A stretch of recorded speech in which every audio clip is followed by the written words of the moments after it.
relaxing Sunday in hell. Down in the swamp.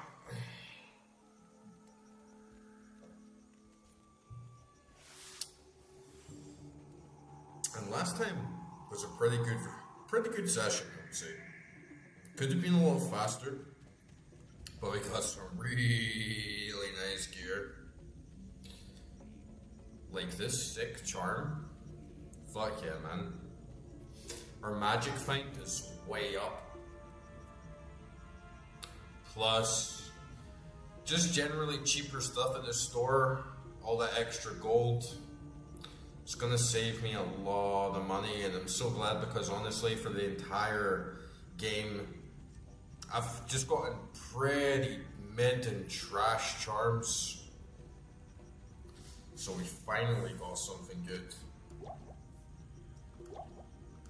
And yeah, it's a really good one. What else did we get? Oh yeah, the other thing that I am happy to say is I did a big cleanup in my stash. Like a big one. And look at that. A whole fucking page. Free. Still a bit of a mess on the last 2 pages, and definitely still need to clean up this, but you know, screw it for now. We got a big chunk of space in the first page, and that'll do me this whole session at least, so we don't need to worry about managing the inventory again. Oh yeah, and the other thing that I got, this Spirit Shroud armor, +1 to all skills. And I'm pretty tempted to have that on. I have Tal Rasha's lacquered plate, which gives me amazing magic feint, amazing resistances. But if I'm ever not wanting to have all the resistances, or I can tolerate dropping magic feint a little bit, that armor is going to be great, just for the extra +1 all skills. Plus, I really gotta find that Monarch shield, and then I can get a spirit on that shield. The build's going pretty well. I mean, maybe we won't even find it by the time we get to Diablo, but we'll see. And yeah, we're definitely gonna do a gamble, Corey. We're definitely gonna get some gambling in soon. Though, my cash right now isn't the best. I've only got like 100k because we wasted a little bit just on the Merc dying a lot on the Tal Rasha's dungeon.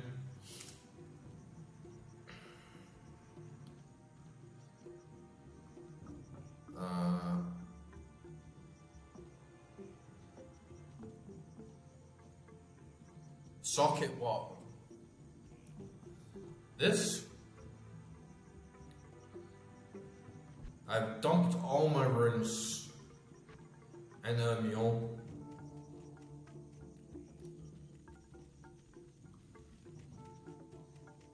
But yeah, it's going pretty well. And see, I don't even have my Merc here because he was dying so fast. So we'll save up a little bit of cash before we go for a big gambling spree, because the last thing I want is to be stuck in that hole where, because I don't have insight on the Merc, I'm not getting enough regeneration, which means I constantly have to buy potions, and then you just get in a hole.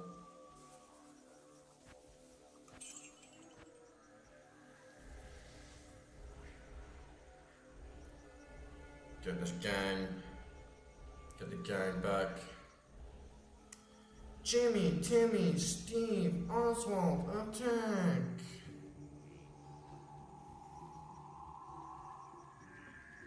Oh, nice.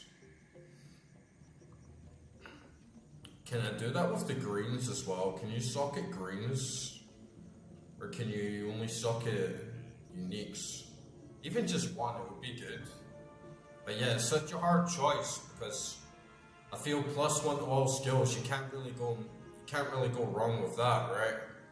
But then the magic find and all the resistances, it's really, really tough to decide. And yeah, you're probably right. We do need to heal the Merc. Start getting in the habit of like healing the Merc a lot more. But then it adds this whole other thing to my rotation.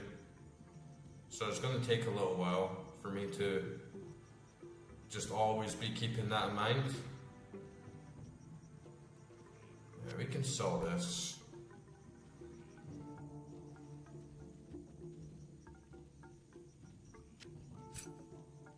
I feel like some of these things I should just quickly throw on another character. And I gotta get yeah, like this. Fire resist 10. Yeah, that's trash. I don't know why I'm holding that. Cold resist 28. +1 to Java. And spear skills. Like, yeah, that's pretty good. Gloves for Amazon at least.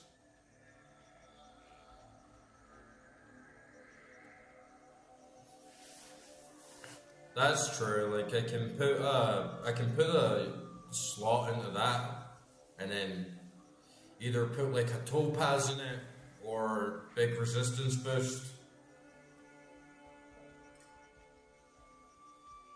But definitely, if I'm standing way back and I'm letting my minions do all the work for me, then I can easily take Talrash's plate off and just take that +1 to all skills.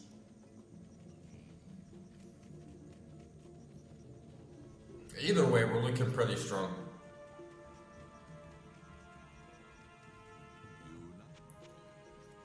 We're taking some hits for sure when we first started Act 3, but it was just at the end of the night, you know. It's normal to take some damage. To be honest, if I was really wanting to min-max damage output and stuff, I could quickly change onto the +1 skills, and then right at the last moment on a boss, just put Talrash's plate back on, get the big boost to Magic Find, and min-max that way. So if we really wanted to, we can make the most out of both.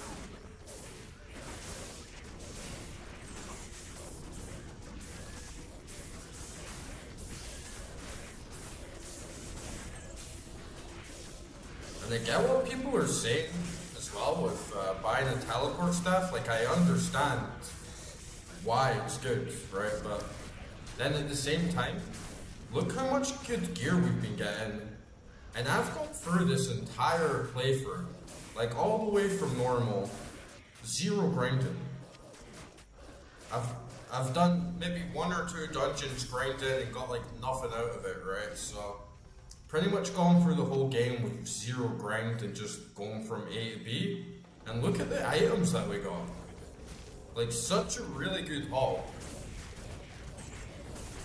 So with the teleport staff as well, even though it would speed things up a lot and I can zoom right to the end of the map, I'm not going to get the XP. I'm not going to get the same gear. It's completely different pacing, so I'm just going to keep playing the way I have up until the end.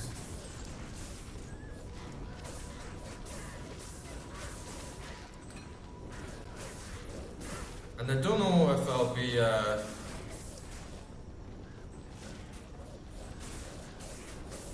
up all night tonight, because I gotta get up tomorrow for work. Oh, look, 2 one of them is just the Jade figurine. But yeah, I've got a unique sword there. So it's like off to a good start.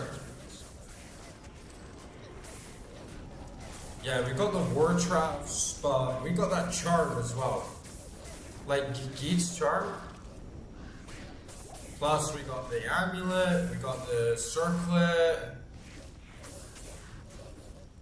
No grind. Was there no other people? They'll sit and do grind after grind after grind. like all night, and they still don't get the item that they want. So, and then you don't get like the XP because they go right to the end of the boss. So I think it's good doing it this way, honestly.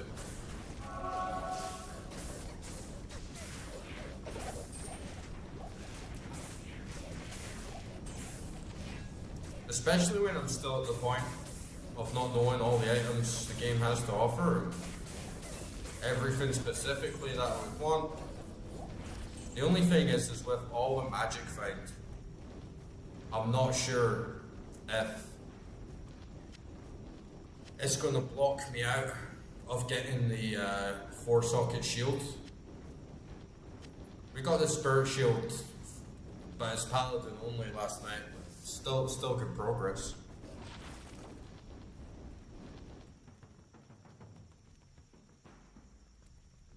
Poison resistance 60 on that sword, plus a crazy amount of damage.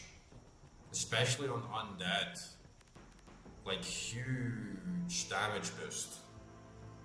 Required level 44.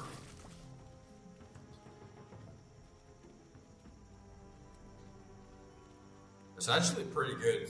I'm not going to use it because the spirit sword is so good for me with that +2 skills, but I can definitely throw that on my barb or something like that, or my pally. That magic feint is coming in handy.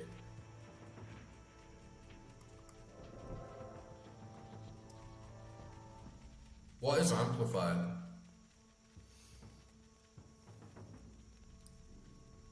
It's only a 6% chance, but... Oh, it's for the barb? Okay. Hello. Yeah, it's kind of annoying when that happens because my barb is an axe barb. So that's what I was saying last night, is sometimes you can roll a certain type of character and then it just starts dropping you great swords when you specialize in axes, and reduces the optimization of your points.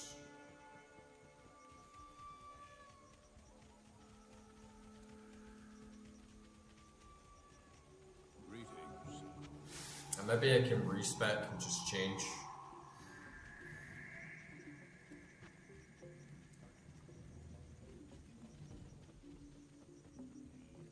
Might as well change to sword barb. If the drops are just that much better. Suppose I can do both if I really wanted to. I've read legend.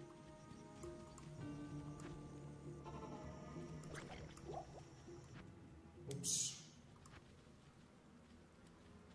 Can go. Yeah, I can always respec. My barb isn't even that high levels, so I could always just make a new one of a sword barb and a axe barb.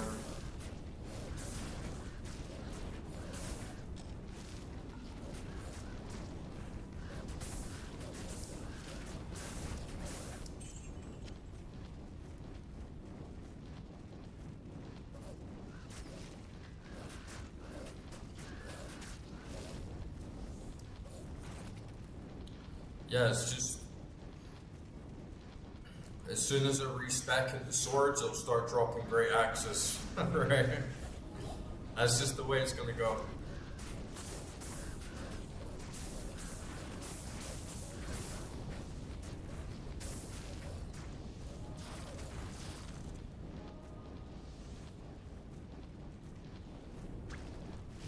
Stinking spiders, man.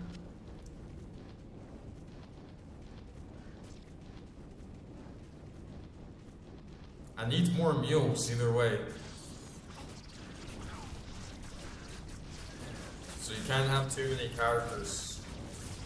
Can't remember what the limit actually is for offlane mode.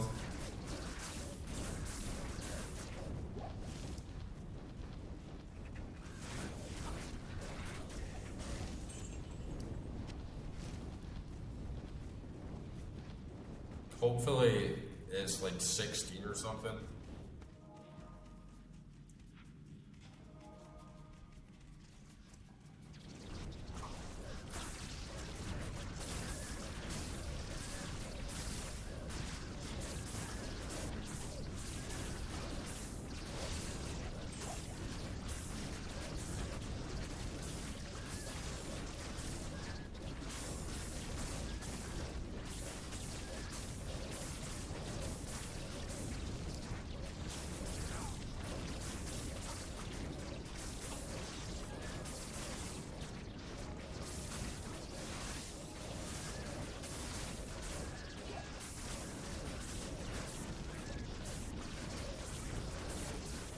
Nice.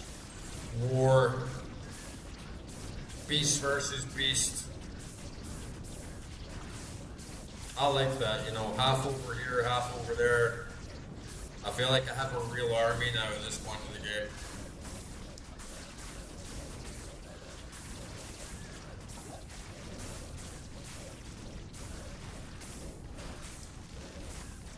So many of these dungeons in this game are just legit terrifying. I mean, I'm playing a lot of RPGs, and so many dungeons feel generic compared to walking into a literal spider's nest or a maggot lair. It's just the last place you want to be, right? The absolute last place that you ever want to be. And it should be more horrifying, but because you play ARPGs so much, it desensitizes you to the horror.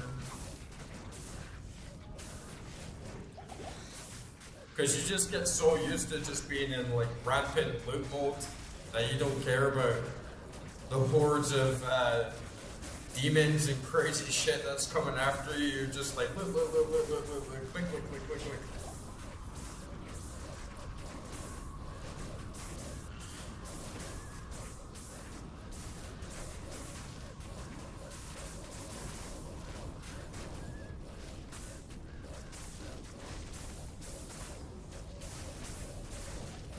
Getting a bit spongy. Could definitely be doing more damage.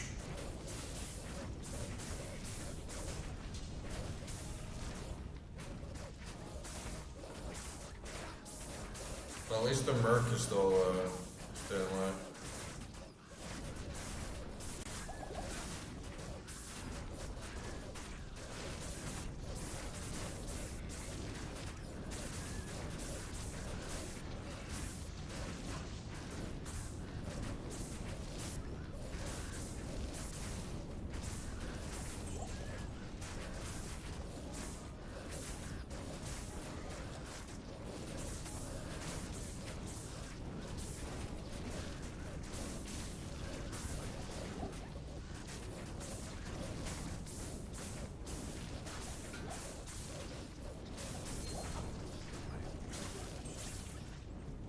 You popped open a what? Oh, unique ring. Unique ring there.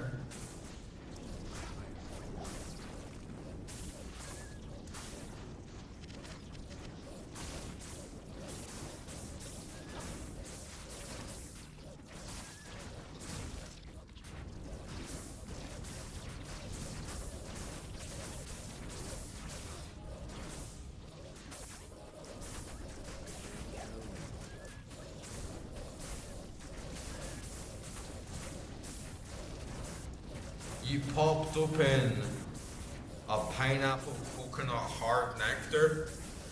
What's that? Sounds nice.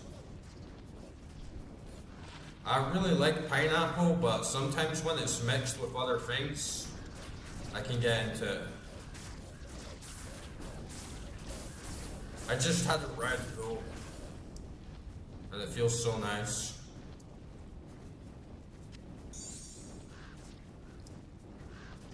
It's been crazy hot here as well. Dwarf Star, heal stamina, fire absorb, 100% extra gold, 40 life. It's okay. It has its place for sure. Not something that I'm going to use personally on this character, but yeah, it could come in handy.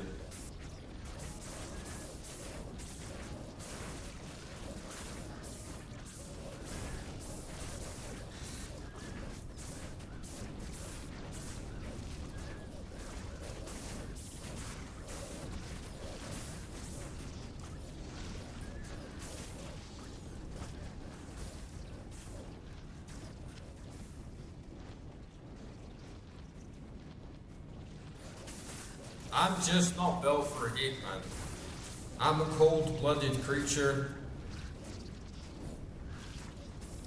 I like it when it's cold, I like it when it's snowy. And I wish it could change. Not that I wish I could stop liking the cold, but I wish I could adapt to the heat, but I just can't. Every time I try and climatize, I go outside. I'm out there for like 15 minutes, man, and like I'm literally blinded by the sweat pouring down my forehead, into my eyes. Fucking t-shirt absolutely drenched in sweat. Like literally dripping, you know, like dripping drops, like all around me. It's like I can't do the heat, man. I just can't do it. I like going in the sauna in the steam room, but then I like to just jump in a freezing cold pool. Being fucking hot, like this 35-degree heat weather, it's like, man, it just absolutely exhausts me.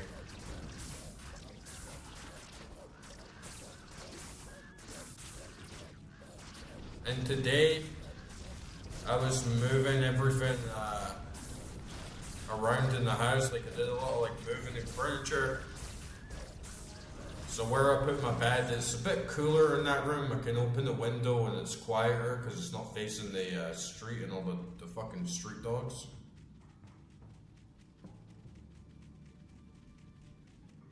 Because even at night, I'm just like lying there like absolutely fucking melting, man.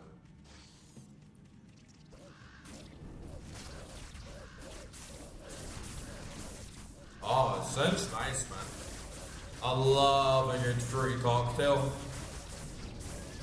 Never seen one in a box.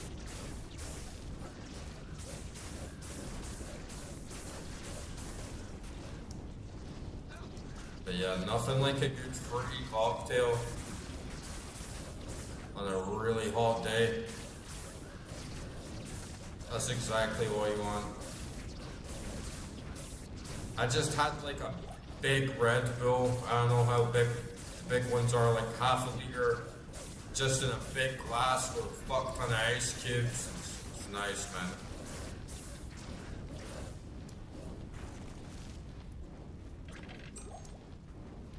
I don't think I've ever seen them. It's probably not something that you get in this part of the world.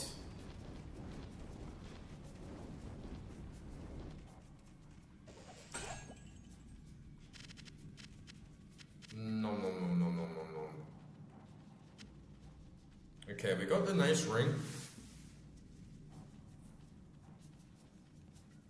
Can't complain with that.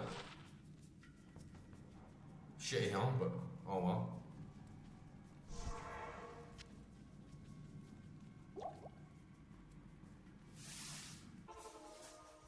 Now I'm just drinking Berjomi. It's peak water, man.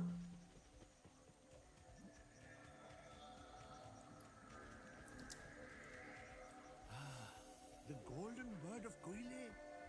The golden bird of Korea are the golden bird of Korea are.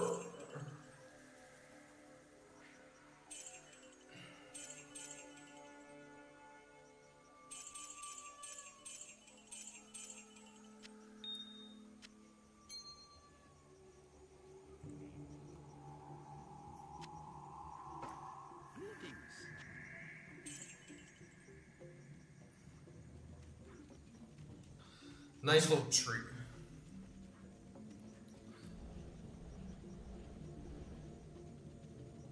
I feel in the summer as well, or just when it's crazy hot outside, I eat way differently. In the winter, I can eat, 3 meals a day, like cook a decent breakfast, lunch, and dinner. But when it's hot and I'm melting alive, the last thing I want to do is have a hot meal. So sometimes it makes me a bit like heavier because I find myself, instead of having a real lunch, I just have a bowl of cereal or something and don't actually eat big until the end of the night when it cools down. And it's like it's not the time of the day that you want to have a big meal, but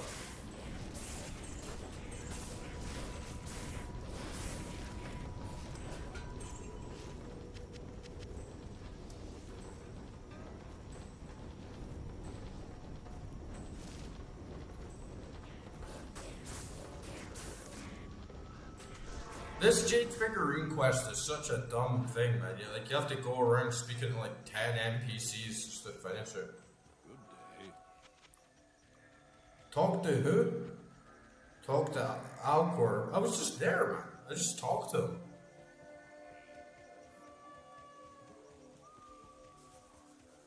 From the ashes of Guile. Oh yeah, I get that, like, permanent add 20 life. Can't complain with that, man.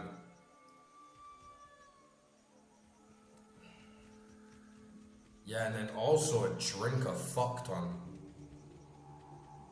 Good to see you. So I'll end up drinking loads of water with ice and drinking juice Never forget. and like Red Bulls and stuff. And it's okay during the day, but then I end up pissing like crazy at night.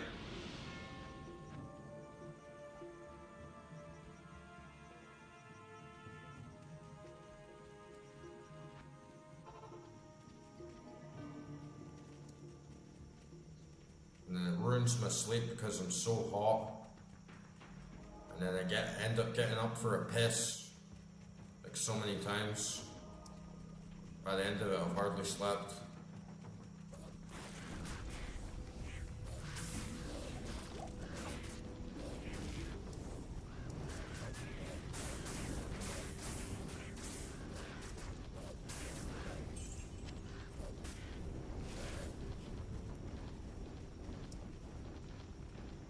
And my body must be getting used to it a little bit because I have a tan for the first time in my life.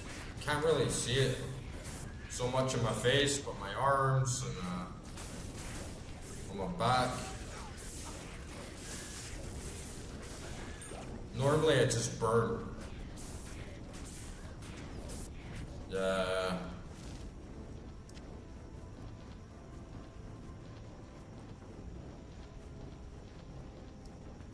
But then you see some people and they're in their element, you know.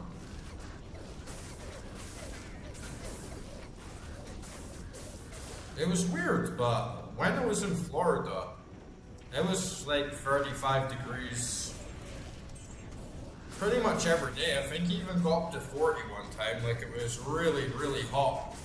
But for some reason, I didn't really feel it. I didn't really feel that hot. Obviously, it was warm, but I wasn't like roasting alive. But when I went to Turkey and it was the same temperature, completely different story. But in America, like in Florida, the infrastructure for it's way better. You have like aircon in every store. Sometimes you have those mist streetlight things that cool you down. I got aircon here, but it's really cheap. It's not the best.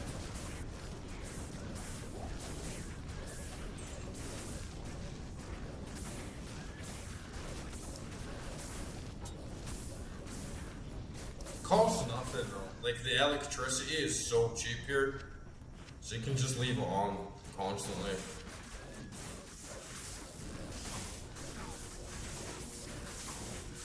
It was that hot when I was there.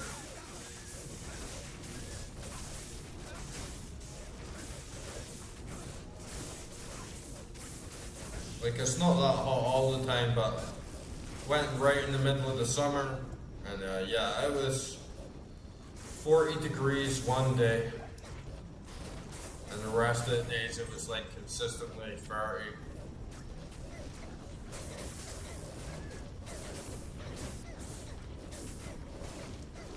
But you know, when you're walking around theme parks and stuff, there's fucking aircon everywhere. There's aircon coming out of every shop and restaurant. That's pretty much just aircon to the street. Yo, Nanoya, how you doing, buddy?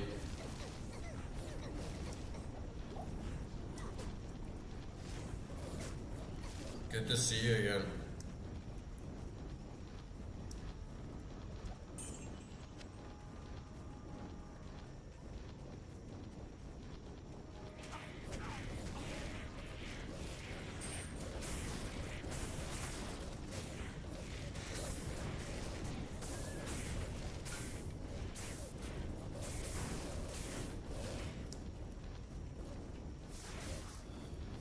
Nice. What kind of necro do you have?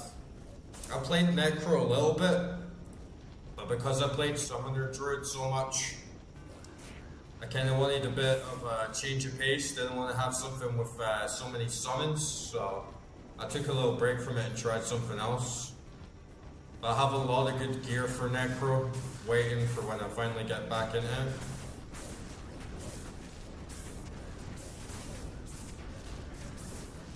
You can do, like, you can do Summoner or Amazon and shit on PD2, right? Like Valkyries.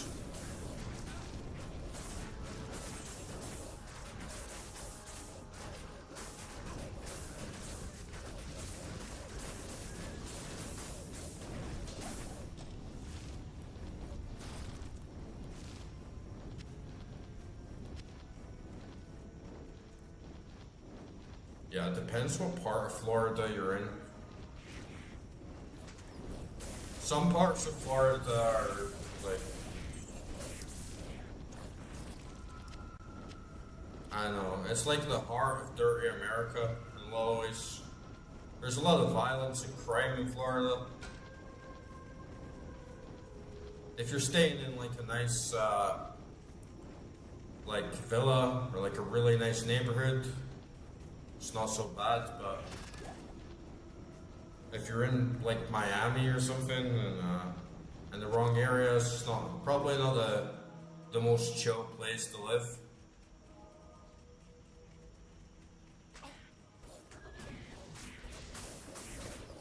It was really nice when I went though. I really enjoyed Florida. I was in all the touristy spots, you know. I was in Orlando, so it was really touristy, but yeah, I really enjoyed my time there.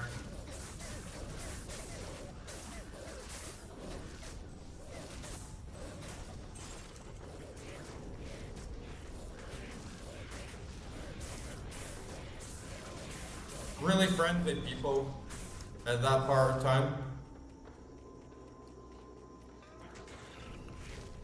And like really good infrastructure. Like you can do anything there. No, no, yeah, you have 49. You have 49 ravens. Holy shit.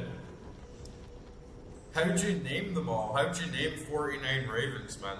I got Jimmy, Timmy, Steve, Oswald, and Attack. 49, like, that's too many.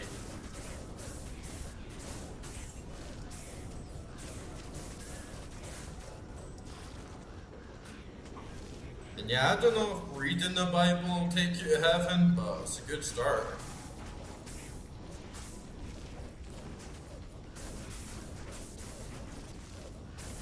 Because you know, a lot of people read the Bible and they're still fucked up, so.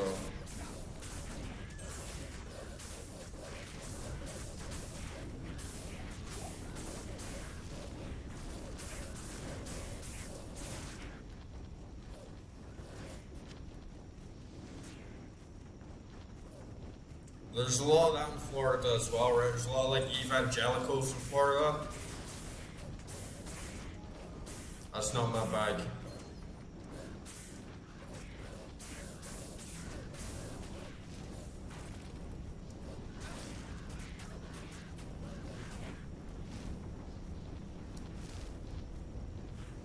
Yeah, you're right, you're right.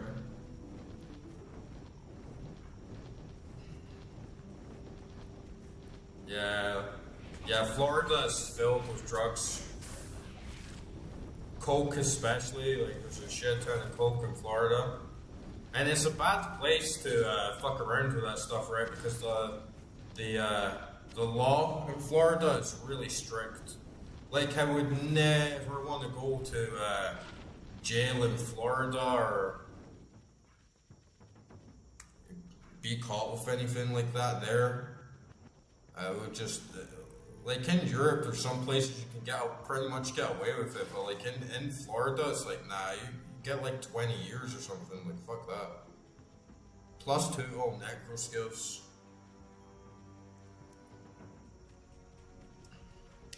Yeah, the world is full of evil. I feel like it's in the Bible, right?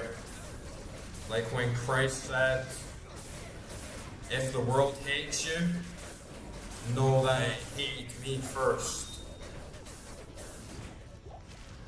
And that's true. Like the world rejected Christ when he came. There was only a few that accepted him or understood the true way, and even then, the disciples, they argued. They had different interpretations. They had their trials and errors. As like the spirit is strong, but the flesh is weak. I think the world is governed by the darker forces. I think there's no perfect being. We all have sin inside us, and we all battle with that sin. So there's no one perfect. But you have to do your best to fight for the good side, if that makes sense.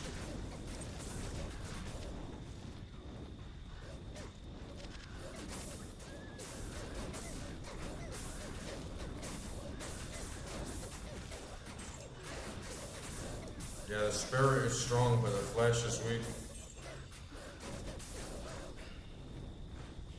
And the flesh is of the world, right? Like the flesh is part of the world, it's part of Satan, it's part of the beast.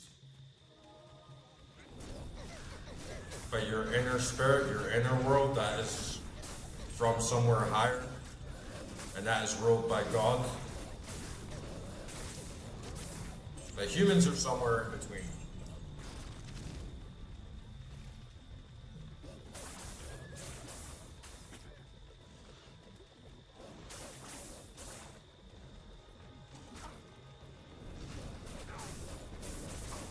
Yeah, fentanyl is. You don't even really get fentanyl anywhere else than the U.S. But it's fucking everywhere there.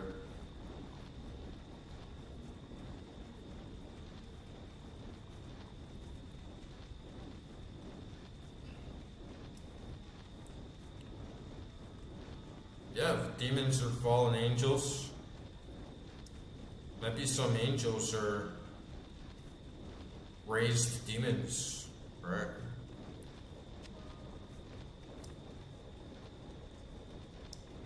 I think to an extent, the evil forces serve a purpose to God's will and God's plan, like in the ultimate grand scheme of things.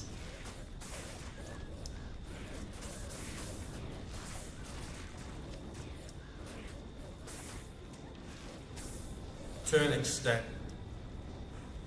You know, you get a lot of Satanists that take that philosophy for granted, that all evil ultimately serves a higher good, and then they excuse themselves from sin with that mentality. But there's only so far you can go with that, even though I think it is true that we can't really get outside of the ultimate reality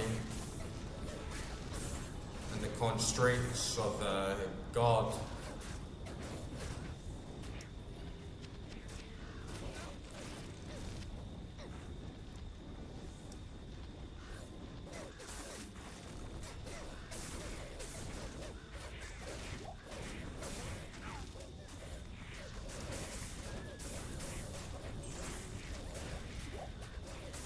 Yeah, that's true, but also fear is the beginning of wisdom and understanding, right? So, even the fear, even the temptation, it can be part of God's plan and the ultimate good. The fear of God is the beginning of wisdom and understanding. When you recognize that there is a God and there could be consequences for your actions, and that there's spiritual consequences, that things are being tallied up, and that karma and the cosmic lore, it makes you more conscious, and it makes you more aware of the importance of doing good. It takes you away from nihilism.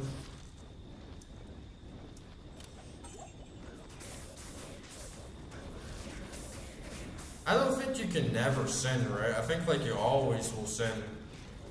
If you have flesh, if you have a body, you will sin.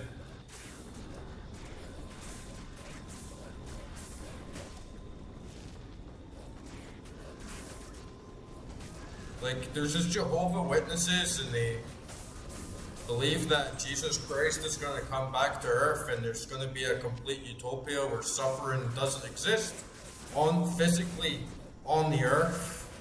And I think that I don't believe that. I think ultimately you're in a physical body, you will suffer. There's no way not to suffer, and there's no way not to be free from sin if you're inhabiting a physical body. Unless somehow you could transmute higher force energy and sort of transcend the bardo states so that your physical body is kind of just more like an avatar whilst your consciousness is more fully occupied and aware in a higher dimension. But if you're in the lower bardo and you're still chained to the wheel and you're desiring, and you're gonna sin. We're all sinners, right? That's what Jesus came for, the sinners. Buddha came for the sinners.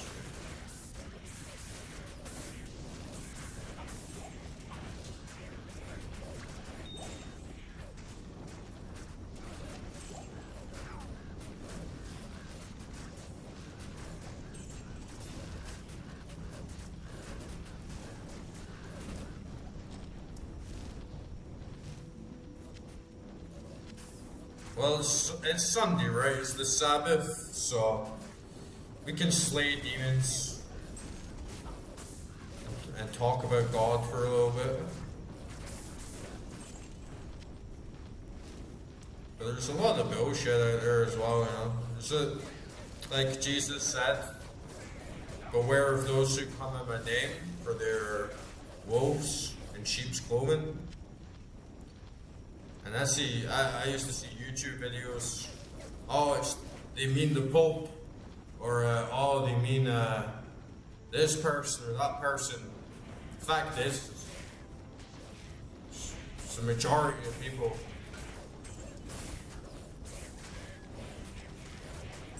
The Christianity in the UK is completely dead. There is no Christianity in the UK. I'd say over most of Europe, Christianity is a thing of the past. It doesn't really exist. All the churches are sold.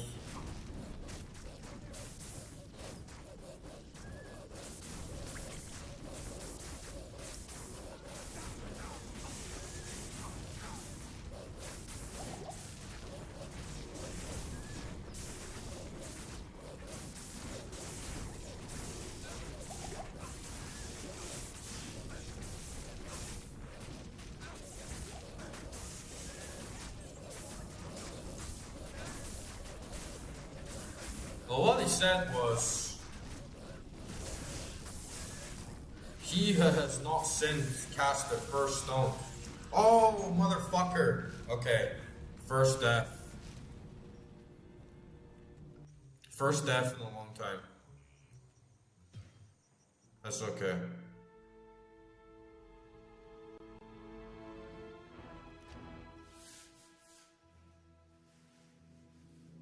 I don't think he said that. I don't think he said stop sinning or worst things might happen. He was kind of just like all emphatic of this is what's going to happen. The world's not going to get worse if you do this or you do that. It's kind of like the Bible's pretty clear, like this is going to happen. Like Revelations and him saying that he's going to come back, and his overall words on hell is actually quite brief, because he really just refers to a state of the place of wailing and gnashing teeth, right? Which is not quite like explicitly you're going to burn in a pool of fire and red hot pokers up your ass or anything. But I feel like the Bible is split in two, because on the one hand, Christ is like an ultimate forgiver, right? He's the ultimate sacrificer. And then you have the works of Paul Yes. that came after, and these guys are almost like apologists for Christ. You know, you have letters and Acts where there's more writings from Paul where it's like, oh yeah, Jesus said that adultery is wrong, but if anyone ever lays their eyes upon a woman, they have already committed lust, which is a sin. And then Paul comes along and says, oh yeah, it's true, Jesus said that, and that basically we should all be celibate, and looking at a woman at all is a sin, but it's okay to still get married and have sex and have kids, because God wouldn't tell us just not to have kids, and blah blah blah. And I feel like the majority of Christianity is complete bullshit. Like, I feel like Jesus came and he told the truth, and ever since then the truth was like way too hard for a society or the majority of people to actually do. And so we got away from trying to become like Christ and sort of just complacent in our place as lesser beings who just basically have to go on as life is normal with no real change, and we just operate in the same way, and we kind of just forgive ourselves for everything because that's what Christ would do. And I can see the wisdom in that. I feel like that mentality is kind of what's pushed Christian societies to such a far philosophical and technological and cultural level, because it enables progression, it enables freedom, it enables people to like think in different ways and interpret different things that other religions don't really have the same framework for. But at the same time, I feel like ultimately the teachings of Christ is way more like the teachings of Buddha, and there's a very specific, he says the way to heaven is a narrow path. It's a very, very narrow path, and not everyone's going to make it, And I don't think just, doing your prayers and your Hail Marys is going to cut it. I feel like there's a lot of revelations about the higher worlds and dimensions that have been covered up in the press, and Christianity is by and large being used to sway people away from the truth. It's been used to corrupt people. It's been used to justify wars. It's been used to justify murders and all sorts of things that Christ is just explicitly against. Right? Like, if you read the Sermon on the Mount, how much of Christianity, like institutional Christianity, goes against that? Like, since Constantine took it over and the church was formed, both on the Catholic side and the Orthodox side, and even the Protestant side, like everything, they all tried to impose their interpretation on everyone else. And we're all just pretty ignorant, honestly, of the entire story, because we only discovered the Nag Hammadi and the Dead Sea Scrolls less than 100 years ago.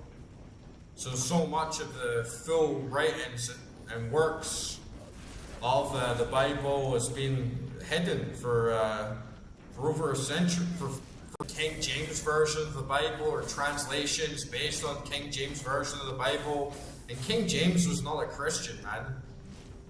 Like, King James is not a good representative of who we should be following. He's a very dark person. He's a traitor. He's a traitor to Scotland. Fucking King James. Homosexual.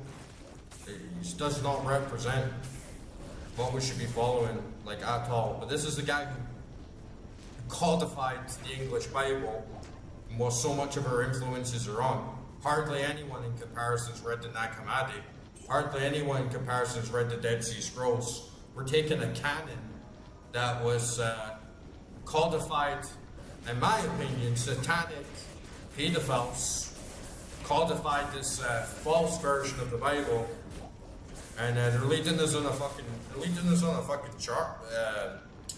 a delusion. So you gotta be careful.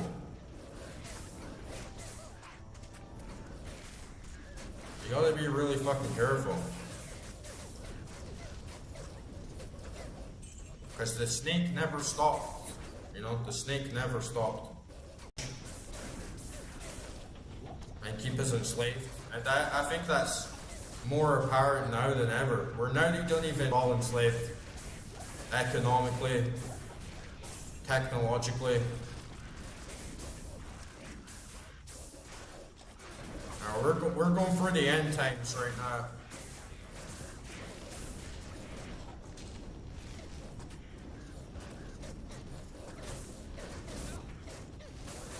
We're becoming more like animals each passing day.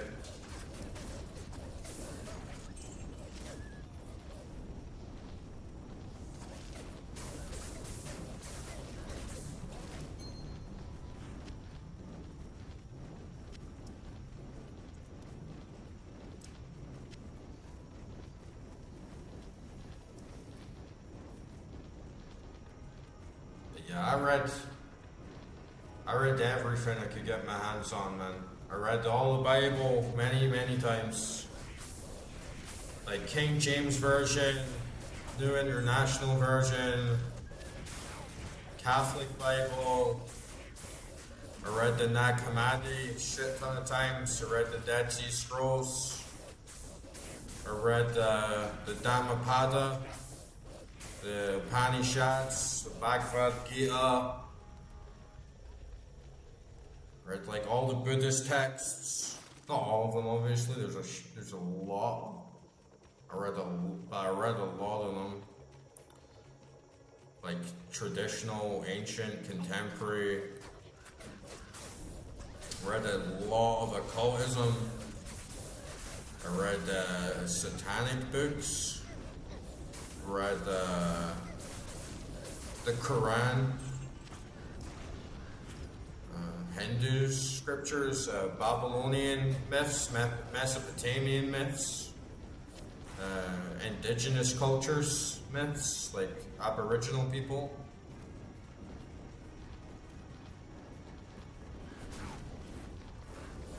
And there's a lot of stuff that really aligns up.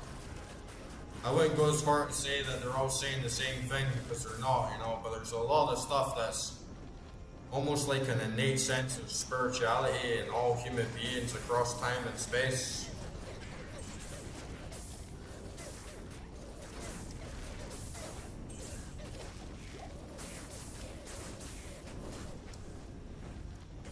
And the Bible, I think the Bible is a really cool book, right?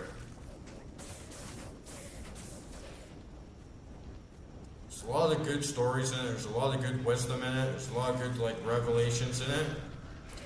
But the thing for me about the Bible is I feel it doesn't actually teach you like practically how to live your life. Like Jesus, it's like, oh, you know, give everything you have. A rich man can't enter heaven, and if someone punches you in the face, like turn the other cheek and let them punch you on that face, on that side of your face as well. And if someone tries to steal your wallet, then you know, give them your jacket. And people just don't work like that, and there's no structure. There's nothing in the Bible. There's nothing that Jesus says in the Bible that's like, how do I even get to that point? How could I get to that point where I can dissolve my ego and come to that like level of consciousness that would enable me to even come close to being able to do stuff like that and accept like a life of poverty and go out into the desert for 40 days and 40 nights. There's nothing.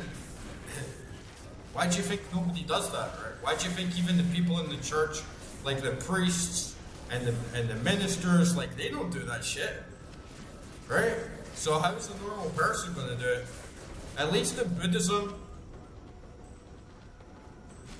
it's kind of the opposite, right? There isn't really that much about the upper cosmology of the world and God's plan and a history of how the world was formed between these two opposing forces.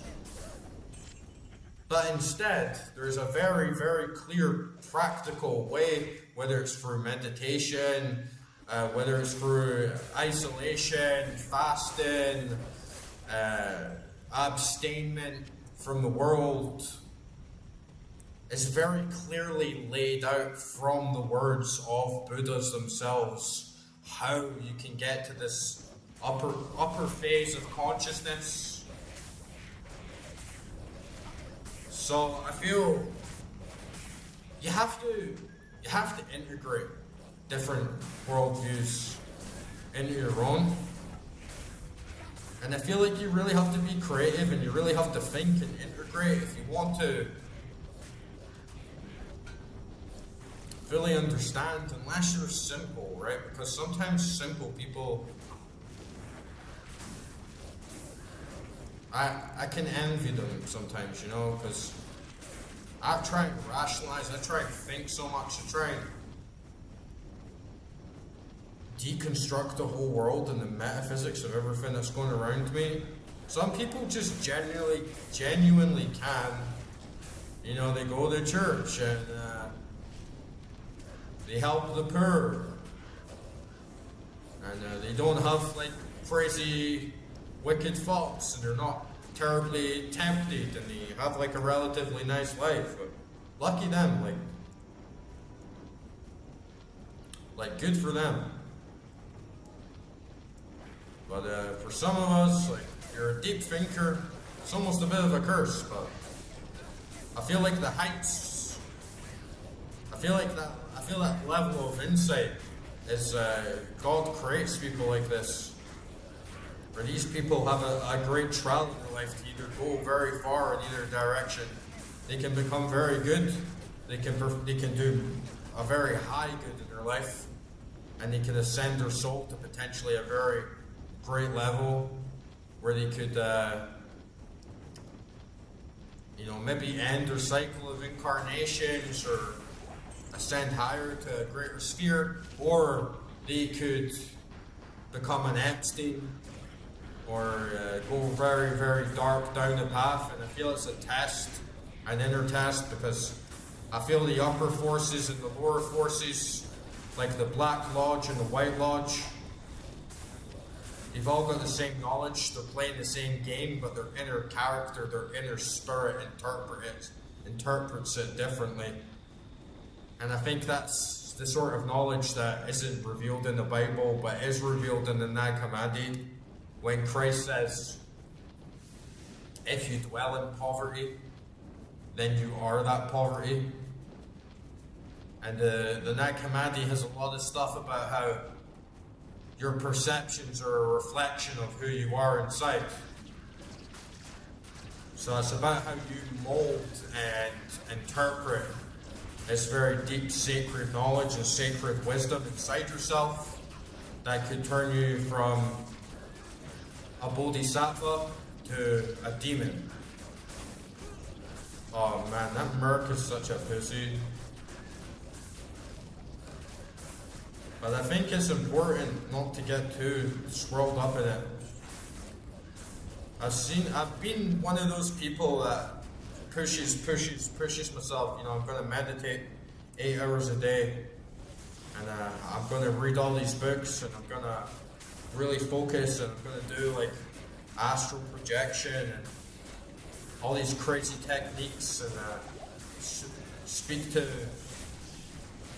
different entities and different forces and really pierce beyond the veil. And I think it's great. Overall, obviously you have to be ready for it or it's just going to turn you into a fucking schizo. So you have to work your way up to it, but at the same time, I know from my own experience that other people, they go too far on the side of light. And they cuck themselves out of life. And they cuck themselves out of doing true good or really progressing or doing much with your life, because you can end up just being a husk and you just sit at home all day, every day, meditating, not eating anything, not really progressing. You're kind of blocked out of the world, and while there is like a lot of strength in that, it's also the world needs good people. If you just sit in a cave and go on for years and years of your life, you miss out on so much of what the world actually has to offer. And even though I believe it's ultimately ruled by the darker forces, we're put here to grow, and part of our growth as human beings is wrestling with the devil. And I think like the Jews, they have that phrase like wrestling with God, and I don't think you want to wrestle with God. I think you want to wrestle with the darkness. And this makes you more creative, puts you through pain, can put you through suffering, and going out into the world and trying to make a change to yourself. But that's also where you encounter life-changing stuff, not just change up in the higher worlds, because if you were just made to be in the higher world, then you shouldn't have even been born. But there's a big cosmic plan, and this world is involved with it, our bodies are involved with it. So I don't think it's right to just completely reject the world, even though I do think it is a good idea to do it for a year, 2 years, 3 years, whatever, but not for the rest of your life. Like, eventually you're gonna hit a wall and realize that your life is fucking meaningless, and you're pretty much just sitting there waiting to die, and you're living in your dreams and you're living in your head. So eventually you gotta come back down to earth and say, what am I actually gonna do with my life? How am I actually gonna make a difference either to myself or like the reality around me? How am I gonna meet other people that's on the same wavelength, that's gonna show me my destiny on this plane? And without doing that, you'll always be stuck in your own mind. So there has to be a balance. You can't go all the way up into the mental and the astral, and you can't go all the way down into the material, because that's what the satanic forces are like. It's all desire, pleasure, hedonism, fuel that gives them this very grounded, like dark, evolving power, but also makes them rich, like psychopathic rich, you know, makes them very hungry for more. The world rewards them. You have to be in between. Like, you have to be a human being. Like, you have to be a realized human being. And I feel if you can do that, like, good things come. Like, you're not going to be the richest person in the world, but you're not going to be a complete, like, recluse either. And it pushes you towards adventure and like an enhanced spirit and a new layer of learning that's actually integrated into the world and isn't just all being trapped in your own head. But that's my theory anyway. That's how I live my life. That's my religion. I tried a lot of different things. I've met a lot of people that are on both sides of the path, and I'm not a perfect human being by any stretch of the imagination, but I've learned a lot of shit in this life. devoted myself a very, very long time to try and understand these problems and these questions.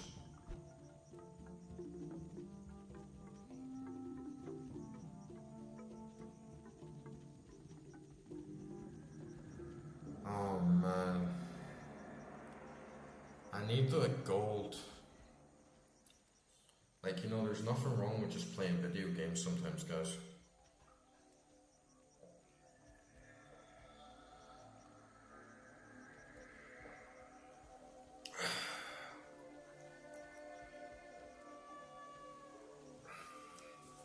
You gotta take the middle way.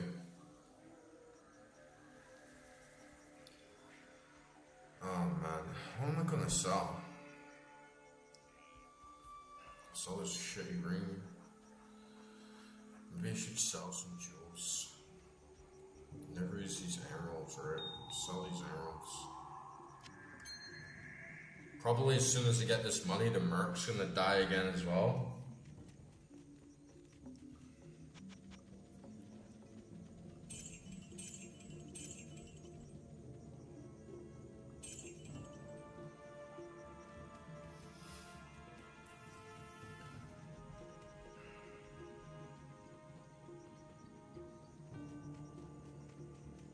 Good day.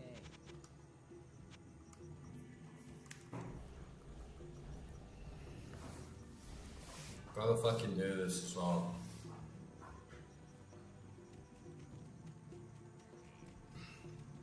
I told myself tonight I'm not gonna get too distracted. Stay a while and listen. Yeah, exactly, Deckard King. Told myself I'm gonna get this done. I'm gonna rush the hell. Cause I gotta get up tomorrow morning. I can't play this game all night. I was thinking like 4-hour stream. And then I gotta get to bed because I got a huge day ahead of me tomorrow. It's gonna be a really, really big day. And I just did that whole reset, you know, I changed changed where my bed is, changed the furniture all around in the house, so it's a big reset. I want this next week of work to be really, really fruitful. Because there's that other saying, you know, Jesus said, by their fruits you will know them. And I think I need some better fruits. I think the fruits on my tree need to be taken care of a lot more. And I need to get on to that next stage of my life where I've had a big long adventure. I've traveled the world. I've done a lot of different things, and I've done a lot of seeking, and now I want to really, really be comfortable, and I want to have a good life. I really want to do well in my job and just be able to have more independence and more freedom. So I'm not just kind of done all this stuff and I've got all this knowledge and I'm kind of just like broke on the other side of the world. But it's a really good position to be in some ways, because I'm so isolated. I'm stuck in this tiny little rural village up in the middle of nowhere, like far up in the mountains in Asia, and nobody around me understands what the fuck I'm saying. It's complete, like, stranger in a strange land. And I got this pretty nice little house to live in, right in the nature, up in the mountains. I think it's a really good position to, like, you know, over the next 8 months or so, it's time to get real. Get real and grab this bitch by the horns and conquer this life. Not 100%, but I gotta work on my fruits, man. I want a house. I want independence. I want freedom. Better ability to like follow what I think is meaningful and follow what I think is good.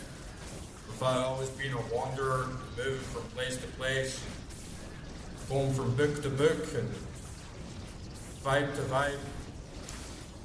I want to build something real, something that's going to last generations, you know. And I can't do that in my current state. So I have to prove that what I'm saying is real. I have to prove it to myself more than anything.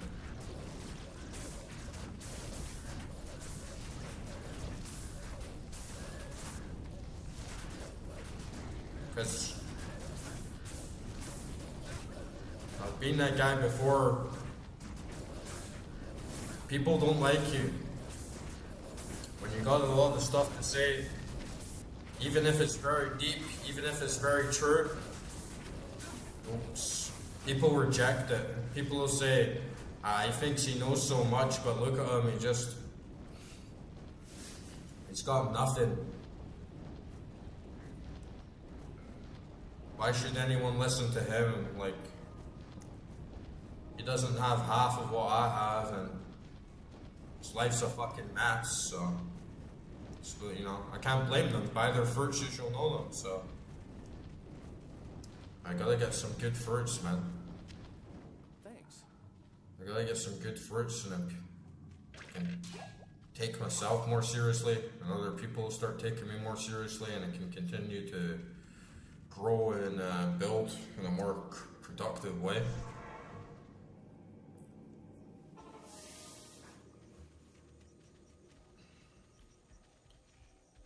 So that's the next phase.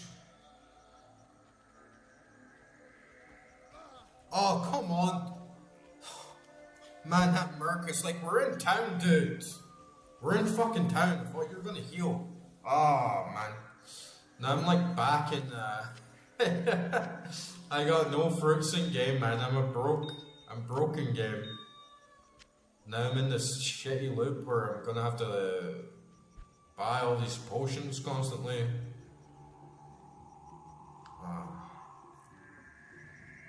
Man, that sucks that he dies in town. I feel like he should have a little bit more life, or like once you're in town, health should stop going down. I had those juice right there, waiting for him if he needed them. Now he's just gone and died on me. And I need like 50k just to bring him back.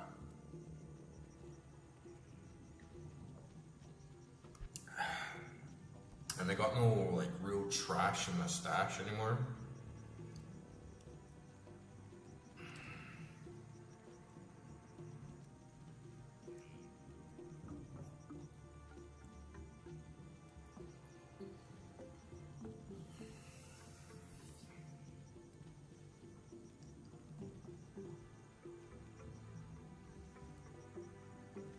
Everything in my stash, pretty much want to keep.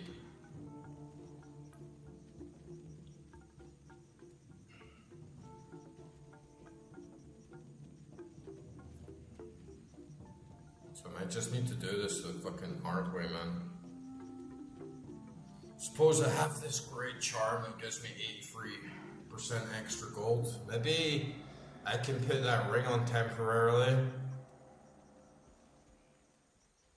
Swap some of this magic find out for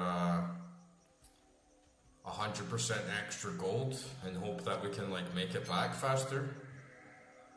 That seems like a good idea, honestly. Put this new dwarf star ring on. And then I got like 183% extra gold. Let's see how long it actually takes us.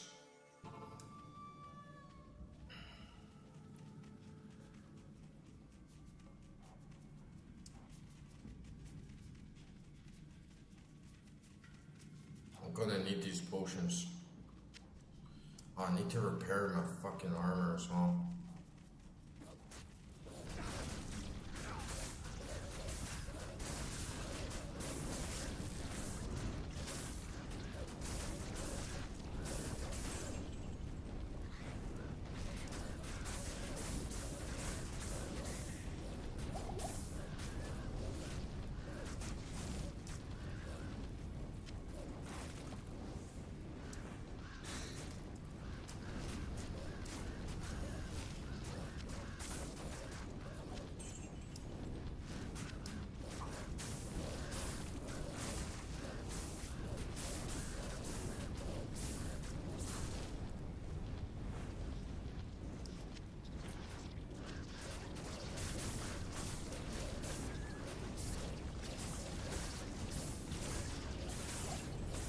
Should be alright as long as I can keep my minions afloat.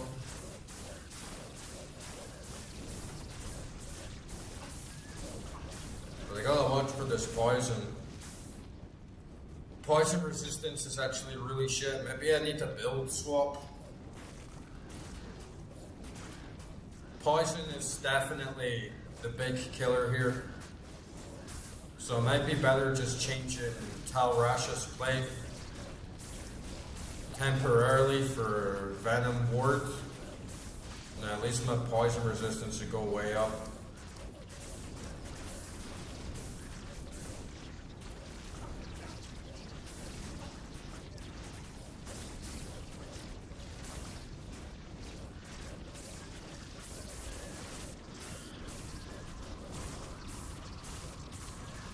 Definitely a lot spongier now.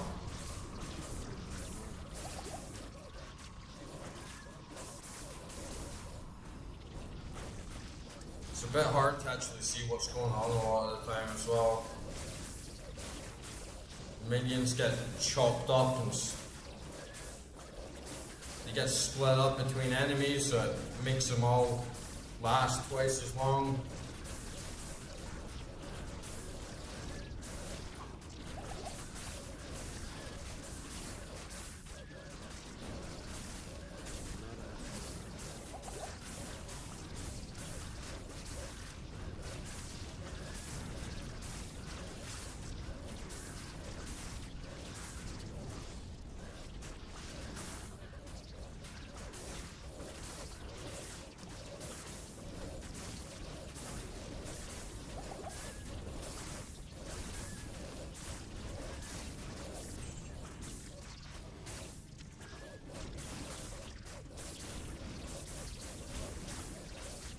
Like, look how much damage they chew up now. Not even, like, they got poison immunity, I don't even do poison damage, they're still, like, taking so long.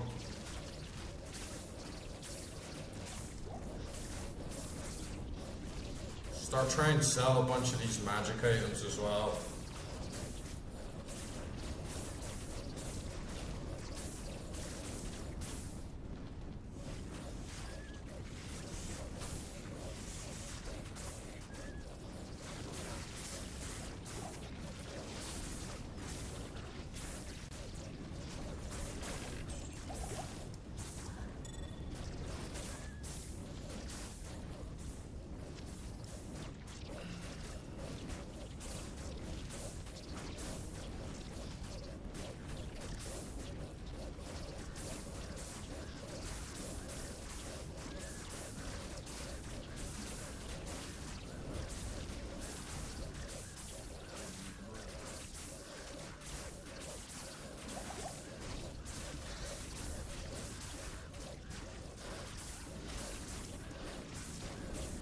Like, look at Billy, man. He's just standing there in the corner. It's like, go get him, boy.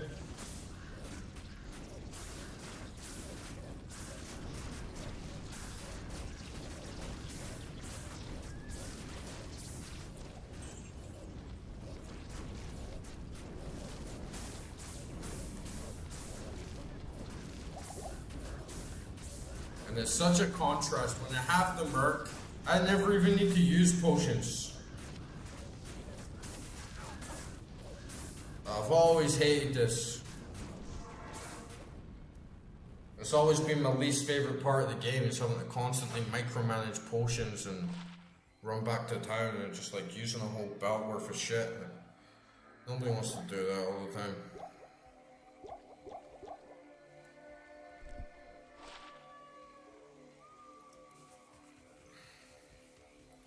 Good evening.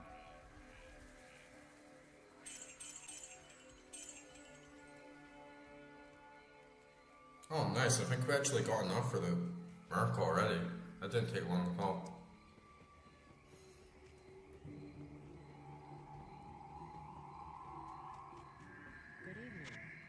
Nice. That actually didn't take that long. This ring and charm's definitely coming in handy. I'll keep it on for now, since I already got like really nice magic finds. I'm only losing 25%, it's not like too big of a deal, but I could really do with just hoarding a big amount of gold, so I'm not worrying about it for the rest of the game.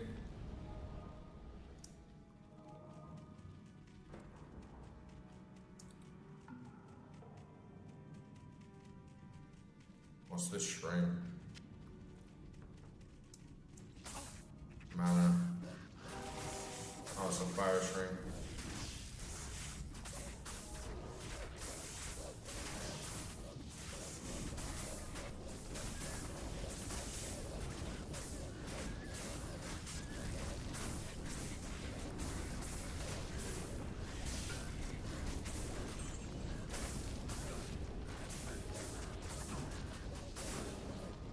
Oh, she's gonna die again already? Come on.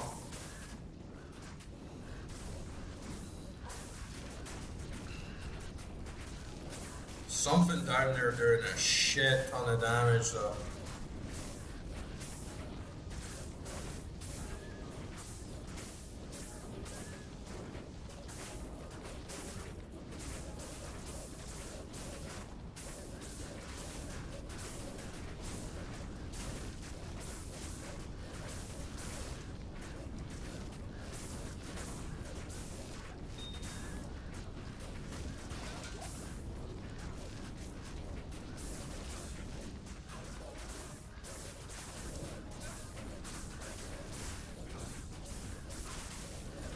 Got a nice funnel here.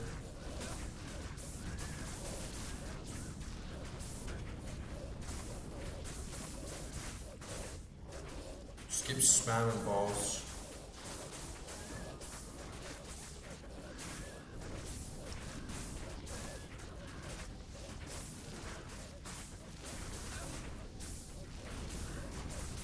Oh, they're all firing me as well.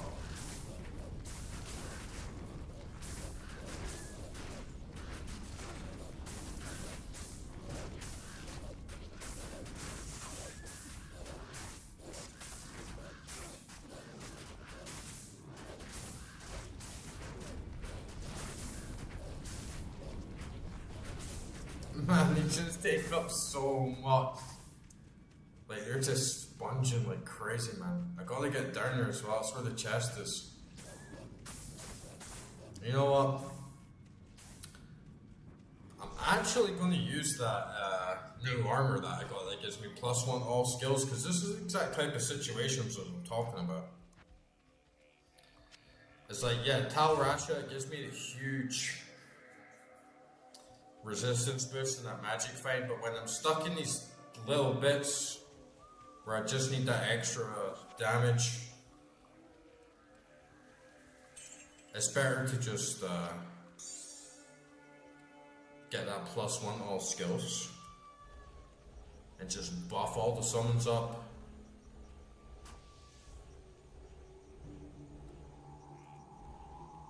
How's my skill tree like here?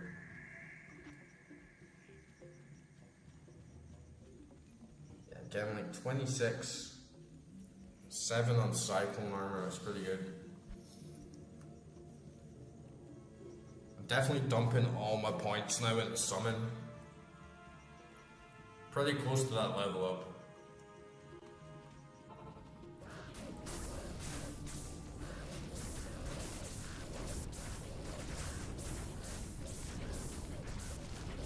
And you see in these areas here, It's like, look at this wolf.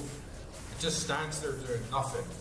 It's the same thing in like Arcane Sanctuary. That was not bad though, that spider got crushed pretty fast.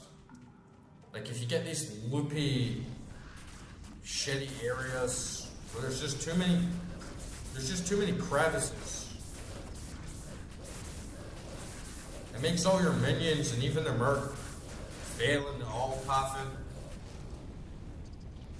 And then it just gets sloppy, man.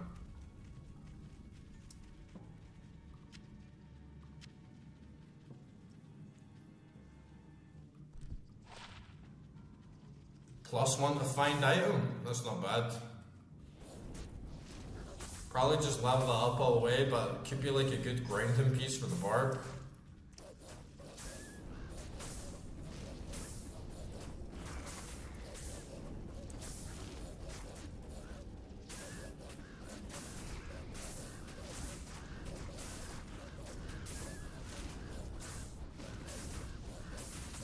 See, this is what I mean, like, bear's not doing anything, half my wolf's not doing anything, Merc's sitting over there doing nothing, all because this spider's just, like, creeped back in a corner.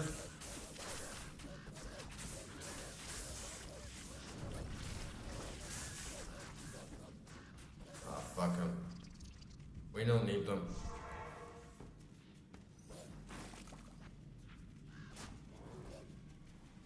You just get out of here. And on to the next.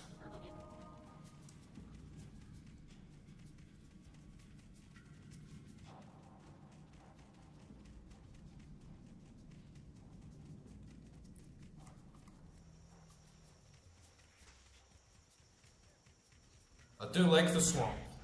I do like Act 3 quite a lot.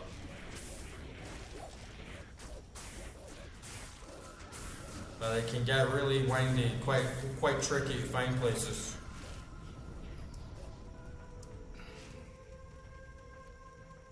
You gotta make sure you get those waypoints.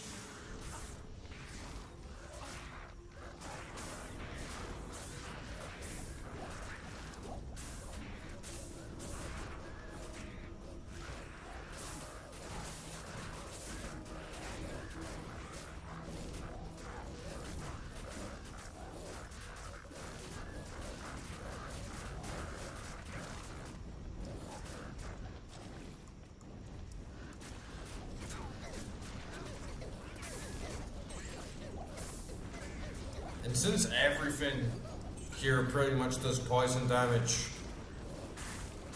losing Tal Rasha Slacker play here is not too big of a deal since poison resistance was the only thing it didn't give me. So it's kind of just the same difference.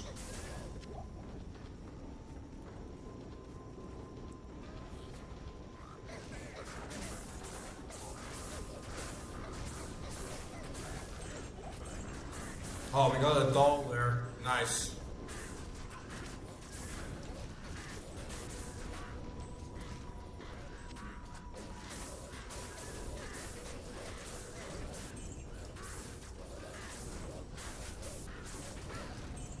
I think that's my first doll.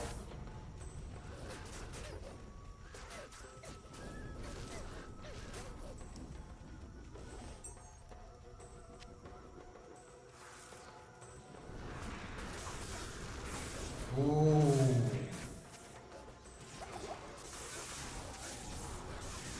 Ooh, damn, that is heavy. Just killed the fucking merc as well. God damn it.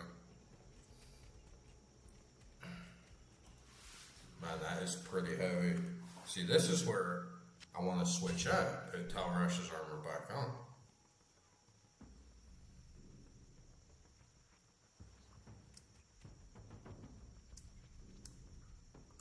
Or sell all this junk.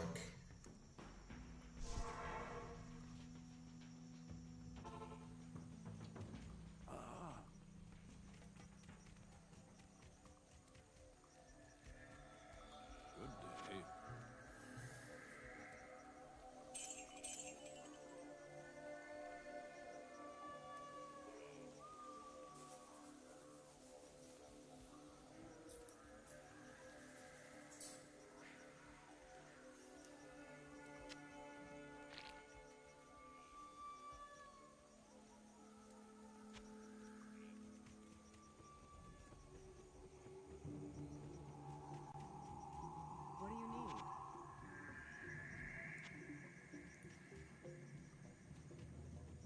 Who can repair my stuff here?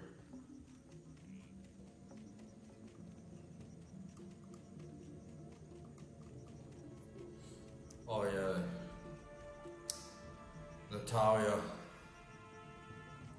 She'll probably do it. Greetings here. Oh god damn it! Can't even repair my gear. It's supposed to be some sexy golf chick. It's supposed to be a warrior.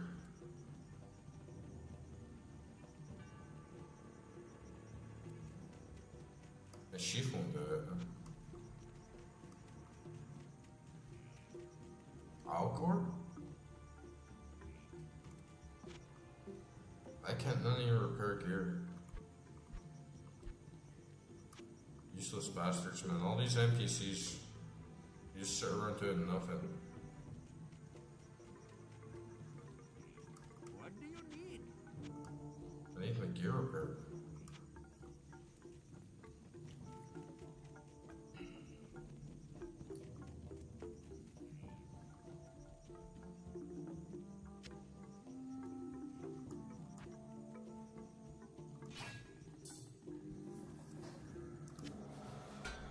Those lightning, that like rare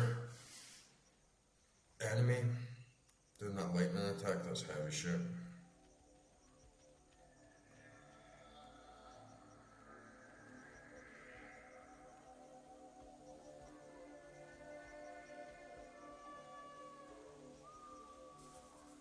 Here, let me get back in there.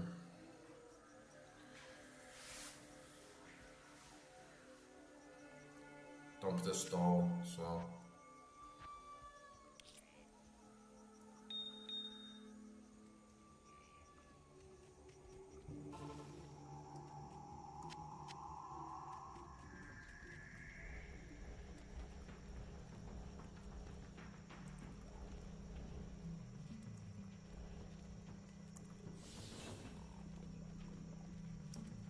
Always feels a bit empty without the mercs, like. Yeah, I'm sure we're missing someone. Oh yeah, the merc. Oh man, that is brutal. What the fuck? This is like doing Diablo or something, man. There's like no way past them.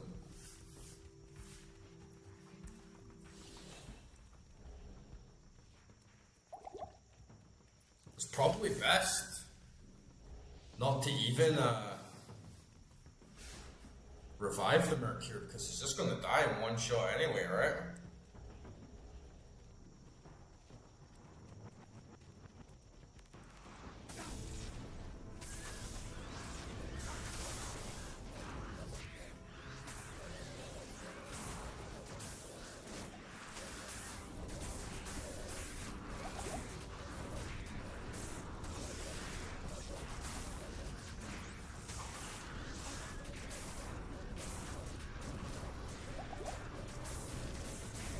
Use everything I got. Don't be shy with their juice.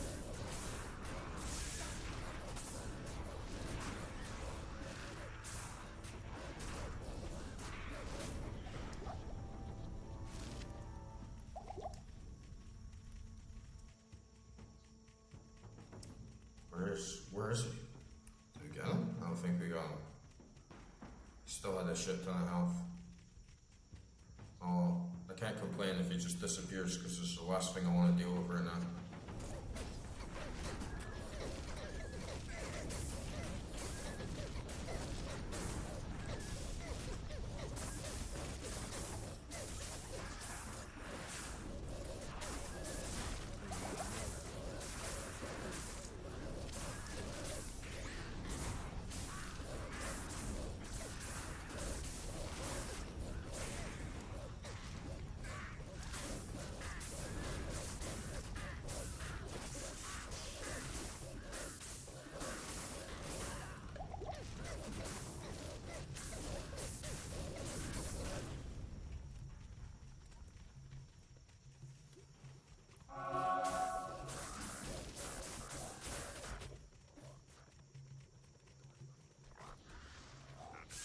Is this him? No. What? Okay.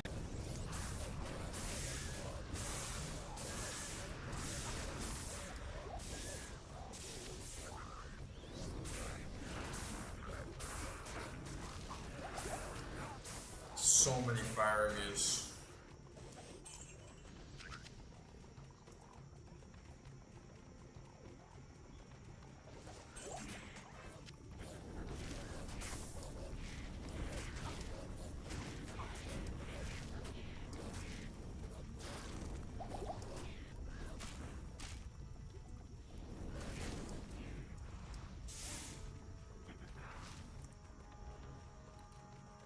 Man, I wonder who repairs the items back at town though. Oh man, is that one of them again?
Get that gold. Give me the gold. I want that gold.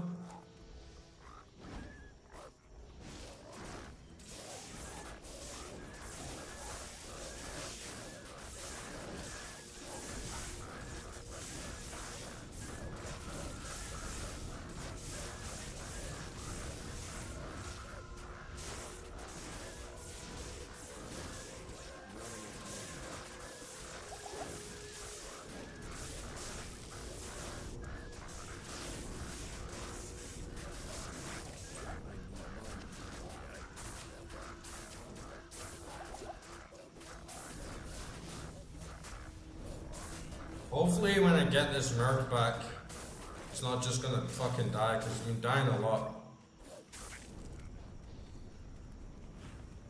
What's this spell? Hopefully a 12 slot. Meh, it's okay. Definitely got enough good belts. I don't have many 12 slots.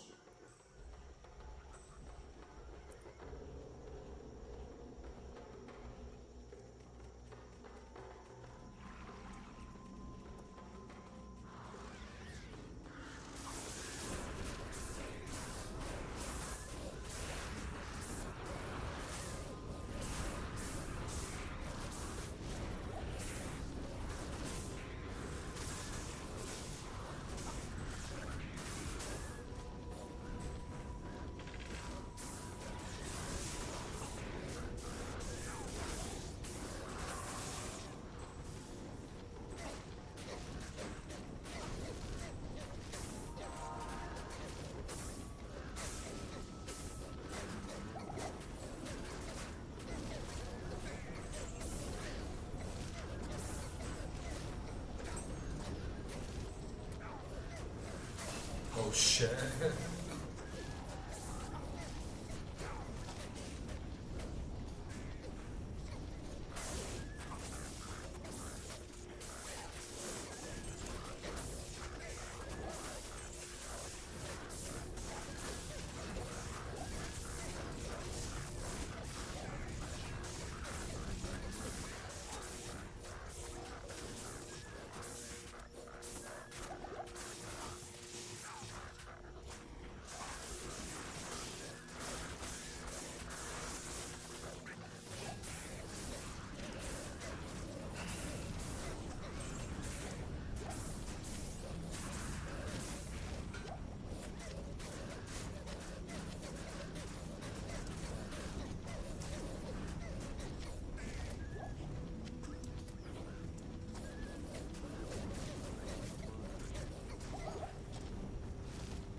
This is definitely going to take a little longer than I thought.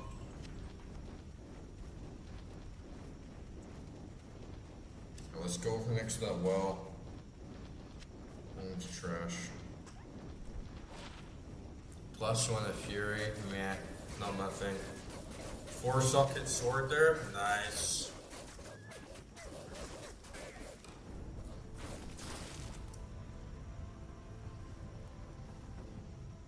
Two-hander though.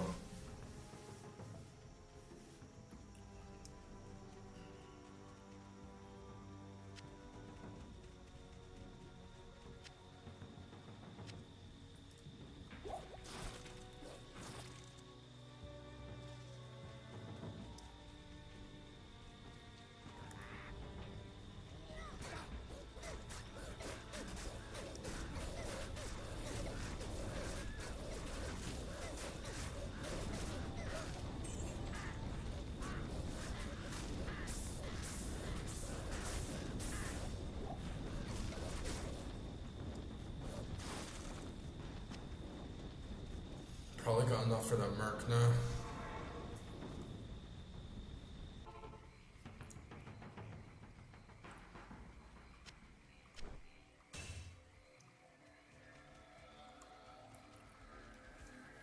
Chat, does anyone know who repairs your items in Act 3?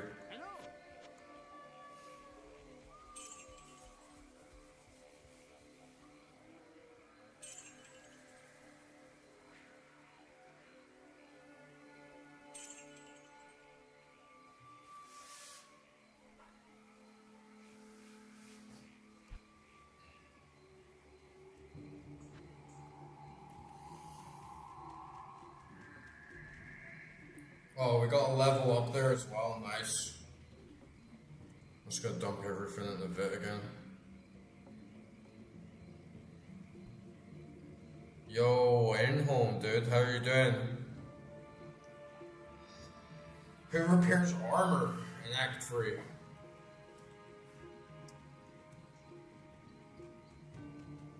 What can I do for you?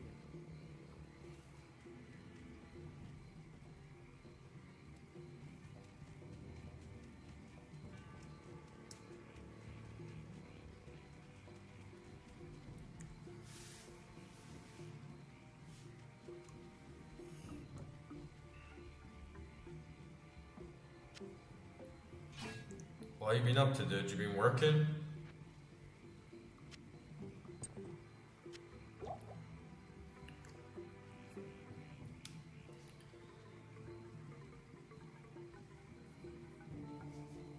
Nah, I'm not really into football. I don't really watch too many sports.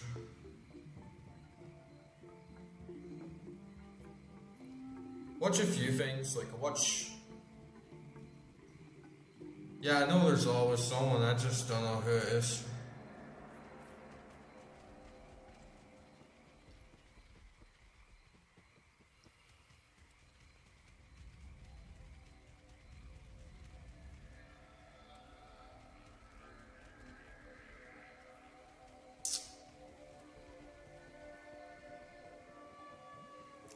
I just need to go back to Act 2 to repair it.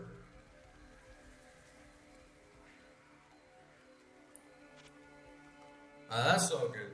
I've actually been busy as fuck. Recently as well, so I haven't even been on stream. But yeah, just work. You gotta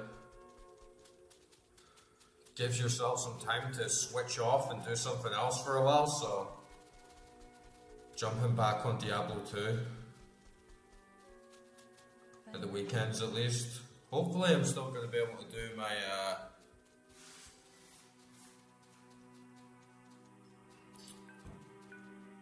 like Resident Evil streams and stuff and the other streams that I had planned during the week.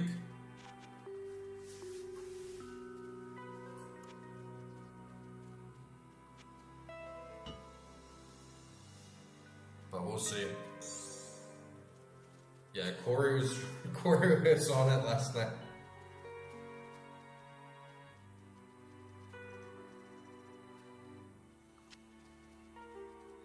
I actually always get mixed up in the stream chat because there's like two of you who are like the same age, like both from Canada with the like nearly same username, but like you are Raymond, right? In the server.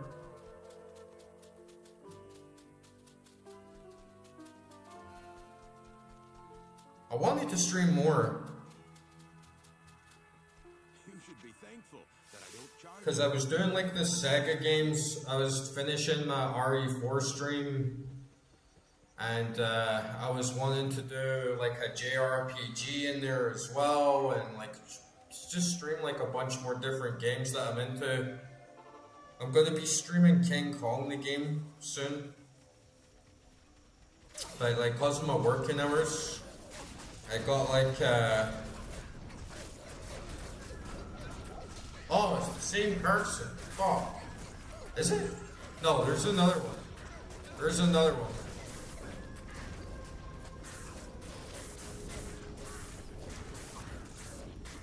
At least I think.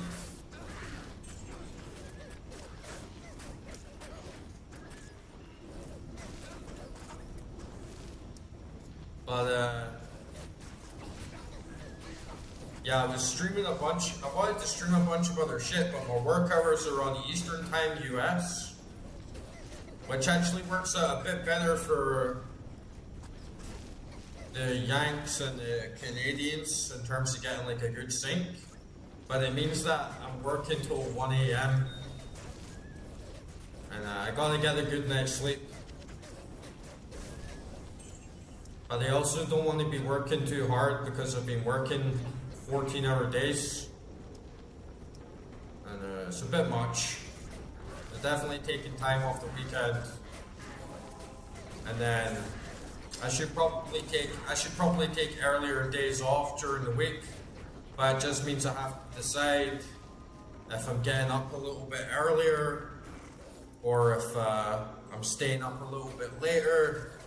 And if I stay up later, it means I'm consistently getting out of my bed at like 1 p.m. and yeah, it's just a bit difficult to manage. So I haven't been stressing out about it too much. I've just been seeing what happens. I've just been like sort of not worrying too much about the streams and focusing on my IRL stuff, and then hopefully it all just like works out in the end. Oh, nice. We're on sync there then.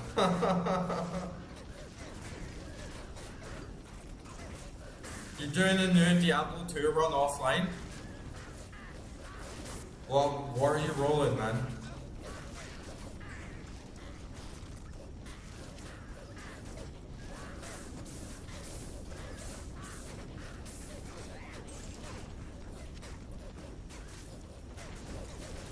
You have to take time off work.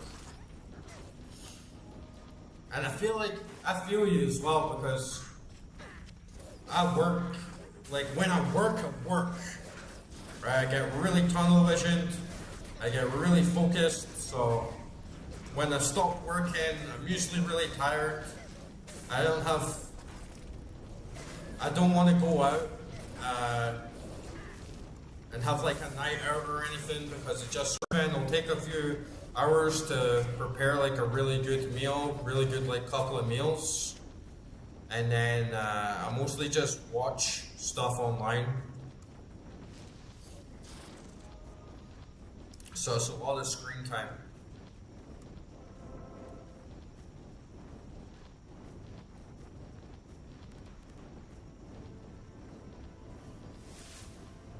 Yeah, I'm the same, man. Like, I had two jobs. I had the client, but after a month, they like canceled the project. So I stopped working on that, and then you would think I would have more spare time, but it just meant that I invested even more time into the other job.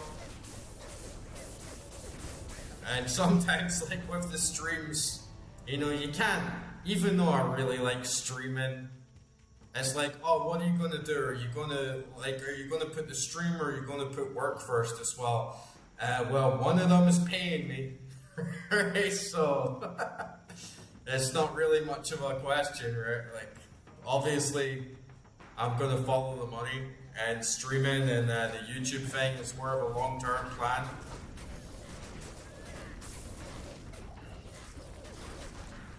But I'm really, really working hard now because I've gone full back into trading, and I really, really want to be consistent. I have been consistent. It's just that I'm a bit rusty. You know, it's been a while since I did it, so I need to really get back into the swing, really back into the groove. And I got like ambitions, because I don't want to be working so hard, honestly. I'd really like to still work hard, but have a different balance in the way that I work.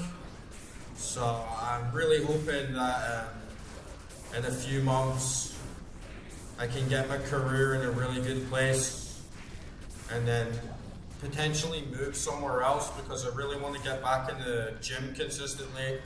I'm really back into swimming, and I want to set up a new music studio. And there's been like a couple of books that I've been wanting to write for a really long time, and just lots of other projects. So I just really, really, really want to build up more capital, build up more funds, consistency, so I can start working harder on other aspects of my life. But right now it's like the real shit, you know. Oh man, it's like being 100% focused. Like I'm gonna meet my goals. I'm gonna do this, and there's absolutely nothing that's gonna stop me. I don't care if I'm up all day, up all night. Like I'll put everything behind like my priorities here, you know.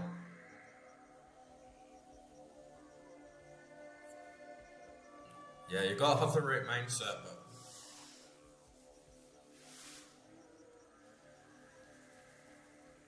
yeah, for sure.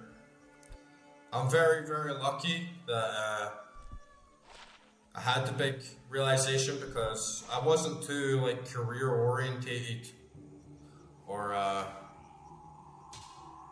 had that same degree of focus on making security in my life, if that makes sense, and having a more focused, like materialized plan going forward, and starting to think more about like finance and how I can like secure my position going forward and be able to look after myself in the long term.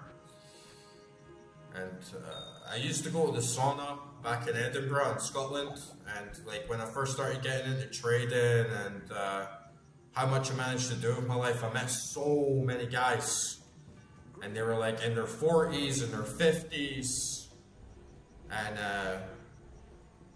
I only had that mindset for like 1-2 years, and they were all asking me advice, or like, how did you manage to do all this? And it's like, you gotta focus, right? Because if you're not on the money, then you're just gonna get left fucking behind, and then you're like on welfare at like 40, 50-year-old, and I don't want that, man. I don't want to be relying on other people to I don't want to be in a hospital, like state hospital one day, and like relying on the system to like look after me. I gotta look after myself, right?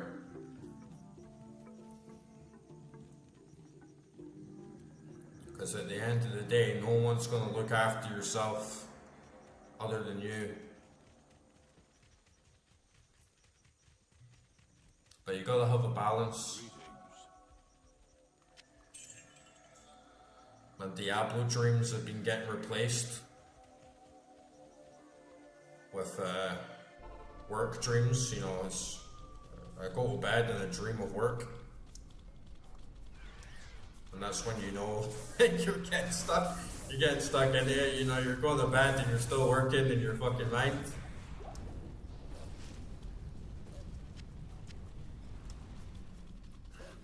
And I have to force myself, like, for my own good. Especially at weekends when the market closes. It's like, yeah, the weekends, don't think about work. Take some time off and reset, like recover your mentality, so when Monday comes, like, you're ready to jump back on it, so you don't burn out.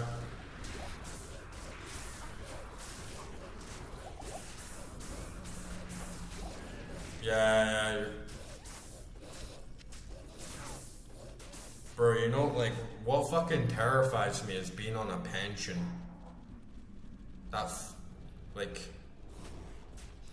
there's so many people in the UK that I met and they're like on a pension or they're like coming close to retirement age, and it's like, what, so you can have basically zero money and all the prices of everything goes up, and you just have less and less and less when you've worked your whole life, and then you're living off a fucking pension. It's like, nah, man, you gotta get wealthy.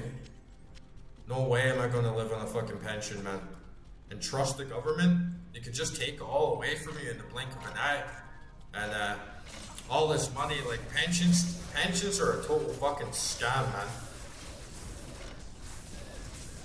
Like, you work all your life and you chip into this system, whilst they give it to traders and they trade all the money using your leverage, using your capital, and making like fucking millions a year just using what you earned.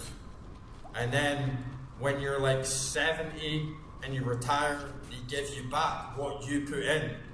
They don't give you back the interest. They give you back what they put in. It's like, what? Are you serious? Like, they basically just force you to open a savings account for when you're old, and then they use all the leverage so that they can just like trade like fuck and trade stocks and bonds and like commodities with all their money. It's like they're playing the game and you're slaving away. No way, man. No fucking way. Exactly. When you're like 70, paying job, then your pension can be pretty good. But it's a waste of money, right? Because you're putting all this money away on the side, and then by the time you're 70, so you start working in the 70s, and inflation on the pound has gone up like over 100%. So you're getting like less than half the money that you put into the system, because by the time you get your money, everything's over double the price. And they taxed your ass all along the way. So.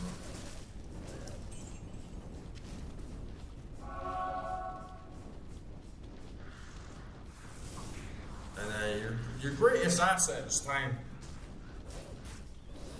So figuring this stuff out at 30 and seeing like where you need to take your life. I feel like I got plenty of time. If you're like, even 40 is not too bad. But you know, getting to 50 and realizing like, oh shit, my life's really screwed if I don't make it soon, you know.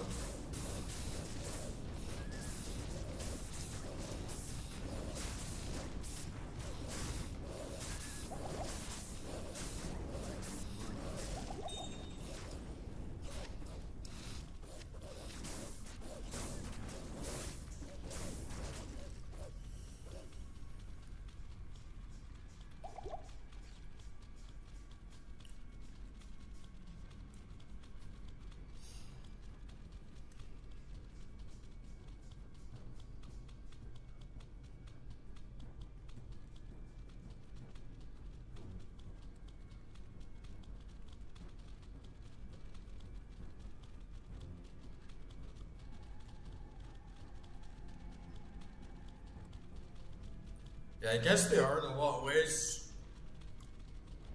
And I kind of like how to put it. I like blew a lot of my money in the last year. But my mentality was that, you know, when I'm 70 years old, I would probably give £1 billion to be 33 again. You know what I mean? So I was like, this right now is not the time to be hoarding my cash. And I did like have a really, really, really good time. I had so many adventures. I had like so much growth, like inner growth, like personal growth this year. And yeah, I could write a book about it, man. You know, I can't complain about my life at all. I went around the world, had a bunch of fun, fucked a bunch of women, like did the whole shebang. So now I'm like, right, playtime's over. I'm gonna buckle down and I'm gonna make something of myself now. And I think one of the best decisions, honestly, was getting out of the UK, because you're living in a rat race.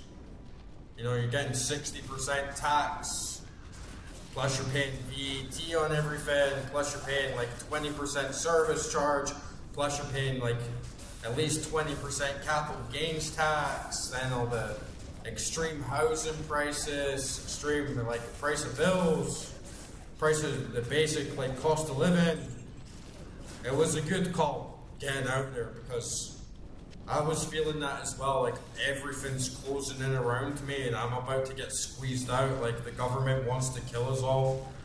They're gonna send us all into the fucking gutter and do whatever the fuck they want with us. Like I was feeling that every day. It's like, man, you better make a lot of money today or you're gonna die. You know, you better make a lot of money today or you're gonna be in the poverty system and you're gonna end up in the fucking homeless shelter, and everything's gonna, you know, your life's gonna be over. But one of the best things I did was get out of that, so now my expenses are fucking 90% less than what they used to be. So I think the main thing, besides just like trying to make more money, is to just get rid of this overwhelming hole in your bucket, because that's what really pulls you down. It's just this overwhelming hole in your bucket where all the water that you're pouring in just keeps falling right the fuck out.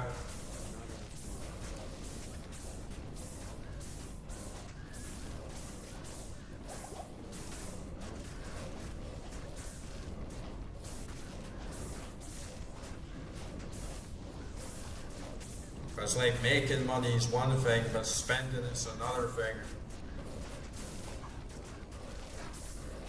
And now I'm like locked the fuck in, you know. It's when I get like nasty. It's when I'm like, yeah, I'm not even gonna get a haircut. I'm gonna put 100% of everything in it.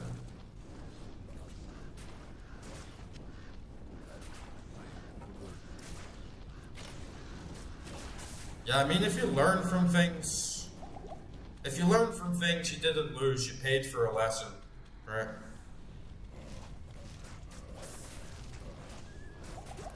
Just as long as you're not repeating the same mistakes over and over.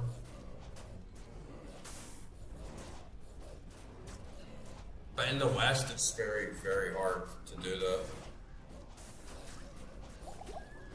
I always felt immense pressure,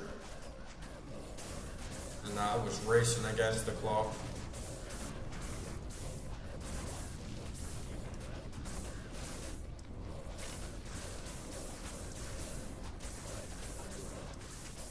I don't want to get cocky, but because overconfidence can kill you, and you don't want to tempt fate. But I've been studying really, really hard. I've been studying the markets like really, really hard, and I feel there's only two ways things can go, and I'm very, very like 6 months, I think there's gonna be a really high chance I'm gonna make like at least 100K in the next 6 months.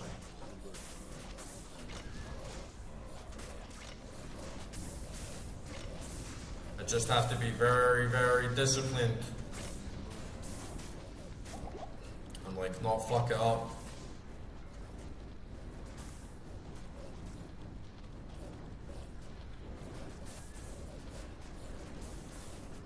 I'm 33.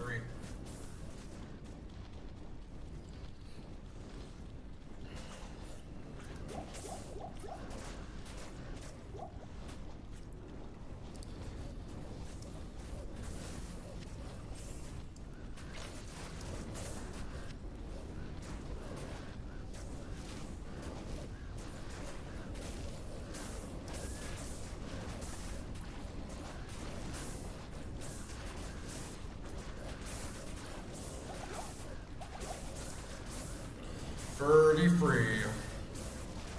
My special number.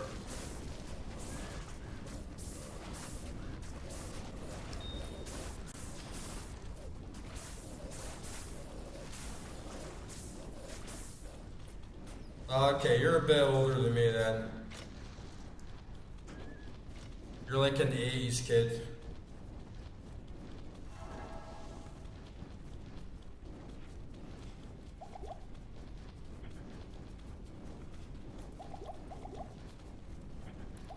Fucking hell, this poison.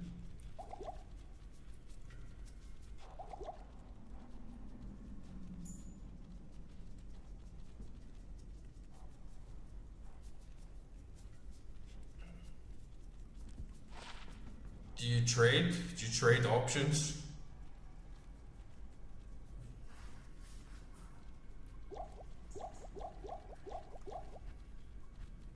I know quite a lot about IT as well, and I've been working a lot of IT jobs recently. Like, I've worked for, to be honest, I can't even say the companies that I've worked for because of like NDAs, but some very, very big names. And the industry, like mostly AI, it's been recently. But I've been getting really sick of it because you work as a contractor, and you get treated like shit, man. Like, there's so many times over the past year, I just wake up and have an email saying, right, you don't have a job anymore. Yes. And it's like, come on, man. Like, have some fucking respect, you know. And I just got really tired of relying on other people. I don't want to rely on other people for my source of income anymore. Even though the money can be really good. Sometimes I was getting paid like $85 an hour. So it was like good money. But then you wake up and it's like, oh, you don't have a job anymore. And then you're going like months without any other cash, and sometimes then you find another client and you're working, and then a week later, oh sorry, decided to cancel. And sometimes you get something for a few months, and it's like, I don't like jumping ship so much and doing this and doing that and relying on all these like big corporations. So I just want to be independent and just want to do trading full time. I got offered another job in IT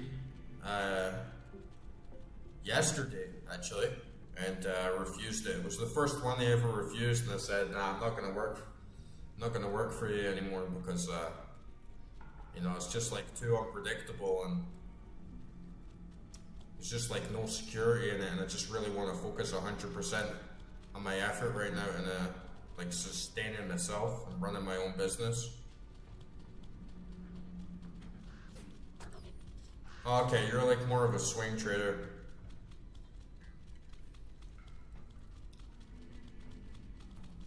Yeah, I was trading stocks big time. I was trading stocks like all of last year, and started off. I started off trading Nvidia. I bought Nvidia at like 135, and then sold it at like 180 or something, and then bought Palantir when it was at like 30.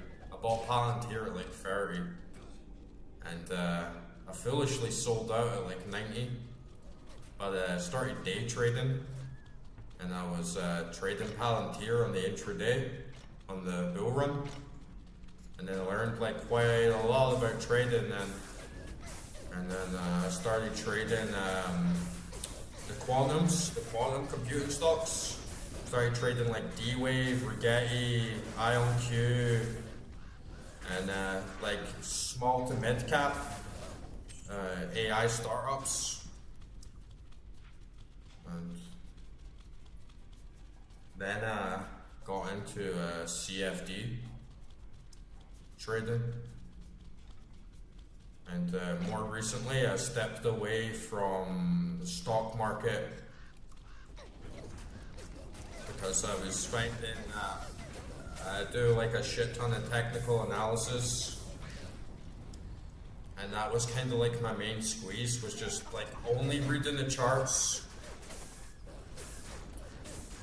And to be honest, I'm not the best at reading like financial reports and compounding all this like complex data and the financial reporting for like earnings and analyzing companies for how much revenue and profit they're actually making in a really coherent way, and then making consistent evaluations on companies based on like the amount of available shares, and trying to gauge like relative volume across really large trends. It's just like so much work to get like this really clear, precise picture, and then you have all this. It feels like gambling a lot of the time, because then you have these companies that pop up and they're not making any money, they're not in profit, but then you get like a hype bull run and they just blow the fuck up. Or these companies that should be making way more, or should be valued way higher, and they're just not. So I got like a bit burned out with stocks. Even though I made like a really good return, I felt uncomfortable trading them, because I was noticing that a lot of it was actually dependent on like macroeconomics and overall like market global conditions of where institutional buyers were stepping in, rather than just technical analysis or even earnings, like Nvidia making record earnings and then the stock doesn't move and shit. I got sick of that. So then I got into commodities, and started trading oil and gold and silver and stuff like that. And I really like the meta, like the abstract meta for that, because I feel like I can understand why gold would be in demand, or why silver and oil is raising in demand from a macroeconomic perspective without that much mental heavy lifting. I mean, like take oil for instance. It's like, yeah, oil went on a bull run because of the Iran war. It's not too hard to figure out, right? Like supply and demand. But stocks don't really work like that. Yeah, I am a day trader. Like I do day trading. Oh, you sold AMD? Yeah, AMD is one perfect example. AMD is like fucking all over the place. It was valued like way higher than Nvidia, even though Nvidia is objectively the better company, right? So some stuff like that just kind of, you don't get much of a clear picture. Yeah, I think technical analysis is, I think it's good for all levels of trading. Like I use technical analysis on the daily, on the weekly, monthly, sometimes annually, but it's definitely, what the fuck, I'm like stuck. I got like stuck there. it's definitely less reliable on stocks because stocks is dependent a lot on news and hype and catalysts. Whilst like commodities market, even though there's a lot of that driving, you can observe trends in the much longer term and see like, oh, like when gold hits this level, it usually makes this much of a retracement and vice versa. But stocks can be trickier, even though, like I said, I made like 350% in a year, right? So this is an absolutely monumental gain, like top 1% of traders without, in terms of like percentage profit, you know. But the work was very difficult, and a lot of it was like I don't understand what's going on. So I went into commodities, but there's still some stocks that I keep an eye on. But I just trade CFDs now.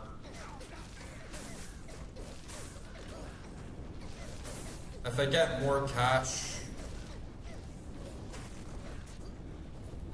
then I'll probably start building up more of a diverse portfolio. And buy like a bunch more stocks when I see them at low levels and actually play the investment game, but I just day trade. I kind of was forced into day trading because there's so many times I'd fucking go to sleep and I'm holding money in my account, and then I wake up the next day, Trump's like announced tariffs or some shit, and the whole market just crashes, and I'm like, oh man, like my money. And I don't like seeing the numbers go down at all. If I see the numbers go down, I'm always thinking, I wish I sold, and I wish I could have bought in at a lower price so I could have remade the profit. So I'm always like very quick to get out because I'm never 100% sure like what's gonna happen, like what direction shit's gonna go in.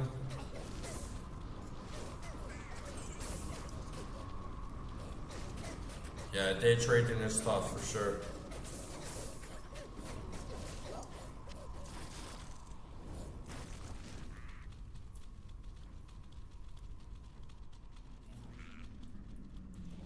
But it suits my personality better because when I started investing and I started like investing in Nvidia, you know, it was like my first stock, and then I'd see the numbers go up.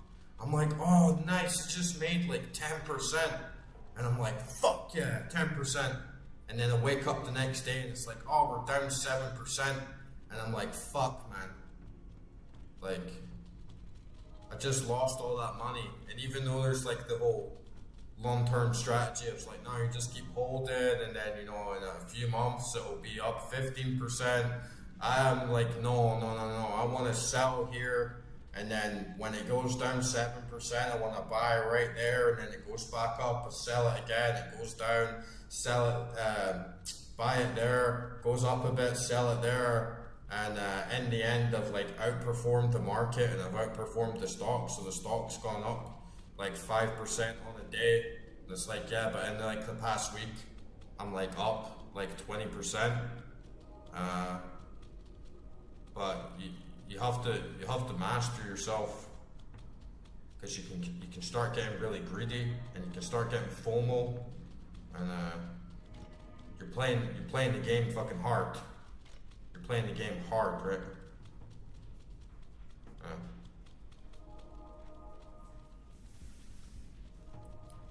Yeah. I was like me on Palantir. Like I felt like such a boss day trading Palantir. I was like, like Palantir's just skyrocketed, and not only have I got the entire game, you know, I also traded it, sold it 90, and then I got back in at 60, and then I sold at 75, and then I bought back in at 70, and then I sold at 85, and I'm like, yeah, I just made like so much fucking money from that, and I just like scaled up my account like massively, and then I'm like, yeah, it's not gonna go any higher, like GG, I win, and then it goes up to 180, or it went up to like 214, and you're like, oh man, like I could have just like sat and done nothing, and not even worked, not even touched a button, and I could have got even more money. But it's all just part of like risk management. Because yes, I will take losses, and at times I will not get the full move, or I'll not get the whole extension, but it's hedging. Because at the same time, I'm not taking the risk that it goes down. I'm taking a risk that it might extend. But you have to be consistent, take profit, take profit, take profit, take profit. Because you don't know what's going to happen. You've got no idea what's going to happen, Especially with a lot of these companies and stocks. Like, how do you know someone's not just going to walk in with a bomb and blow up the fucking headquarters the next day or something, right?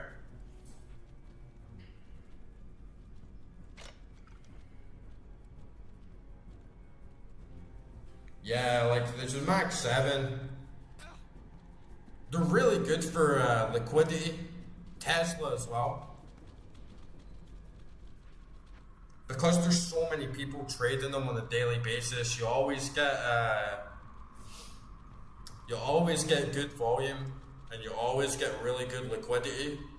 And because especially like Meta and Tesla as well, because they're valued so much higher, it means that you can get more of a gain if you're trading CFDs, because you can leverage yourself in for quite a small price compared to mid and market, small and mid caps.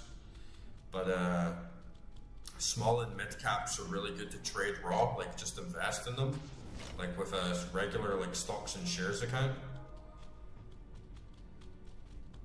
And sometimes you can get them at the right levels. Like I traded Soundhound from like 7.8 to like 16.5 in one day. I was like, let's fucking go, man.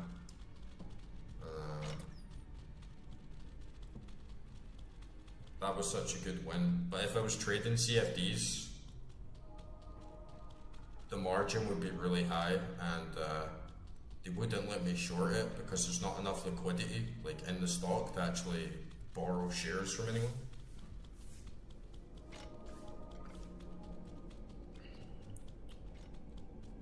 Man, where the fuck is this brain? I'm looking everywhere for this brain. I've opened the golden chest, it's not there. I've never traded options, even though I'd really like to learn.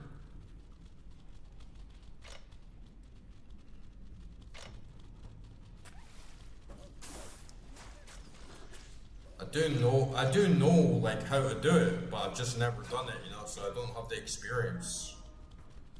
But I used the level 2 order book on options and futures, so I can see like level 2 on a gold order. But like apart from that, I just kind of stay away from them, even though I think like if you know how to do options, like you can make absolutely insane returns.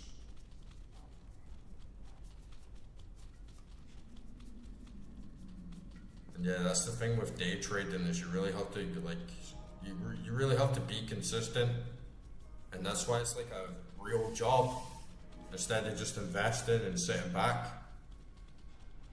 because you're constantly assessing risk to reward, and maybe like scaling into positions and then getting out like a lot earlier than you hoped. And you got to be really careful. It's like I had to trade. Oh man, I had this trade like during the week, and I was up like no shit. I was up like 400%, in the one trade from trading CFDs from my margin. Crazy amount of money, and I got really greedy, and I got whipsawed. And as soon as I saw that 400%, I was like, instantly, straight fucking back up. Huge liquidity sweep, huge. And I got really greedy, and I held on, and I held on, and I held on. It's got to keep coming back down. It's got to keep coming back down.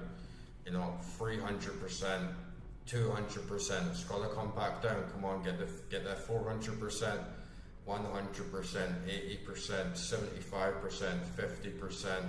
It's like, man, I nearly turned it into a fucking loss. I walked away with like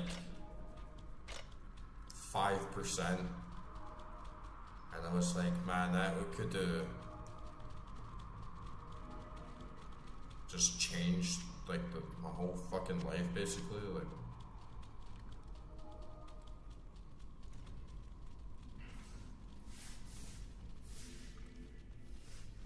yeah, you gotta be careful with options. I feel like your stop on options should be the contract itself, and then just buy it, like scale in, like very small.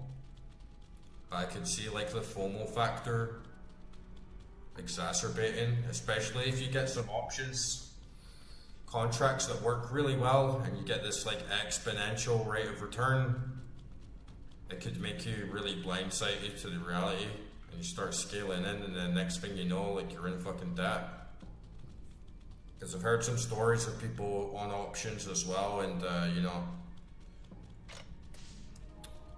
it's like their first time trading, and then they make like millions on their first trade with like this absolutely insane fucking run. And then like 3 months later, they're like in debt because they didn't learn the right lessons.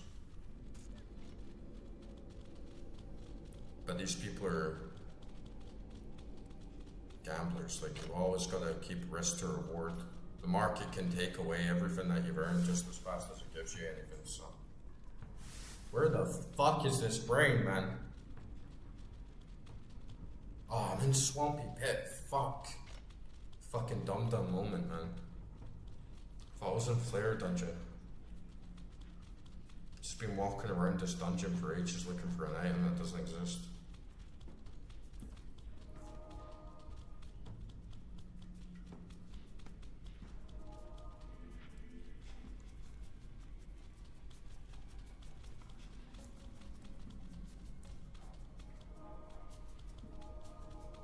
And I had a friend. Well, I have. He's still my friend. I traded crypto. He bought BTC. You know, like really early on, when it was worth like nothing. And then obviously it just absolutely explodes, and it's like one good trade, man. You get in the market early, you make one really good trade, you make one really smart investment, you stick to it, you could literally be a millionaire if you play your cards right. And so, like, you know, you're into your conspiracies, like you know all about like the Illuminati and the fucking Zionists and all this shit, right? I went one step further in all that conspiracy stuff, and I was like, how did George Soros get so fucking rich, right? Like, how has this guy got so much power? How did Rockefeller get so much power, right? How did JP Morgan get so much power?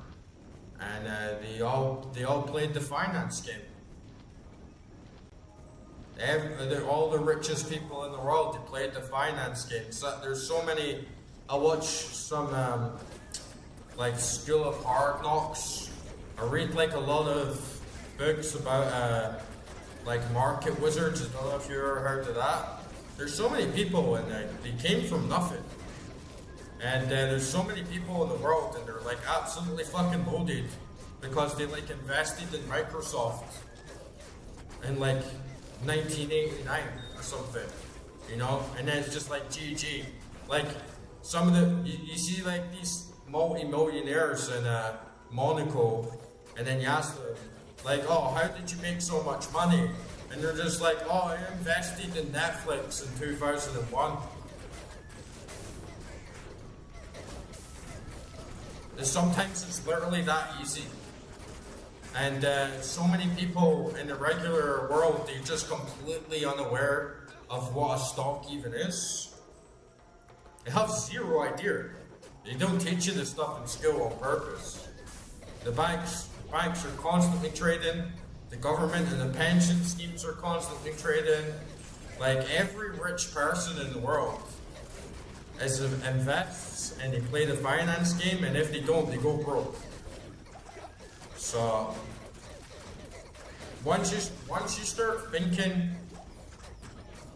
like I'm gonna make the money work for me instead of working for my money, that's when you're on the right path. And the George Soroses, the Rockefellers, like the Morgans, like they all did that, man.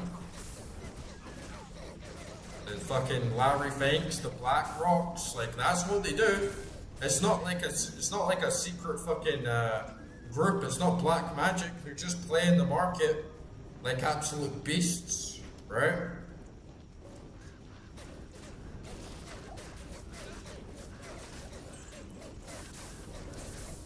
Yeah. I mean, I'm not good like George Soros. Like I don't like the guy at all. But like, what a great trader, man. What a fucking great trader.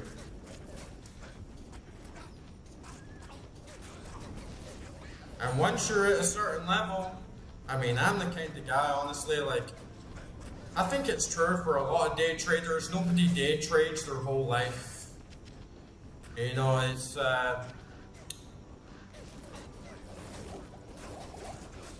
not like a poor man's game or anything, obviously, because you can make like a lot of money off it, but it's very, very stressful. It's very, very high risk and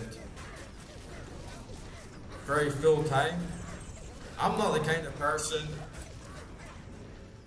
that would be like a George Soros and, oh, I've got $1 billion, what am I going to do? I'll trade more, even like Warren Buffett's and stuff. Like, you think I'm gonna be like Warren Buffett and I'm like the richest guy in the fucking world, and then I spend all of my time managing fucking Berkshire Hathaway?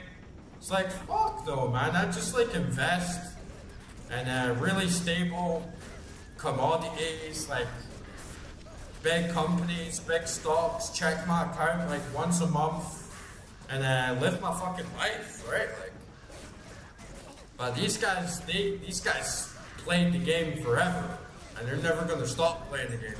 Like Warren Buffett retired last year. He retired at 94. It's like, come on, man. If I made like my first like 10 million by the time I'm like 40, it's like I'm gonna retire now. I'll let the money do the work for me now. Like,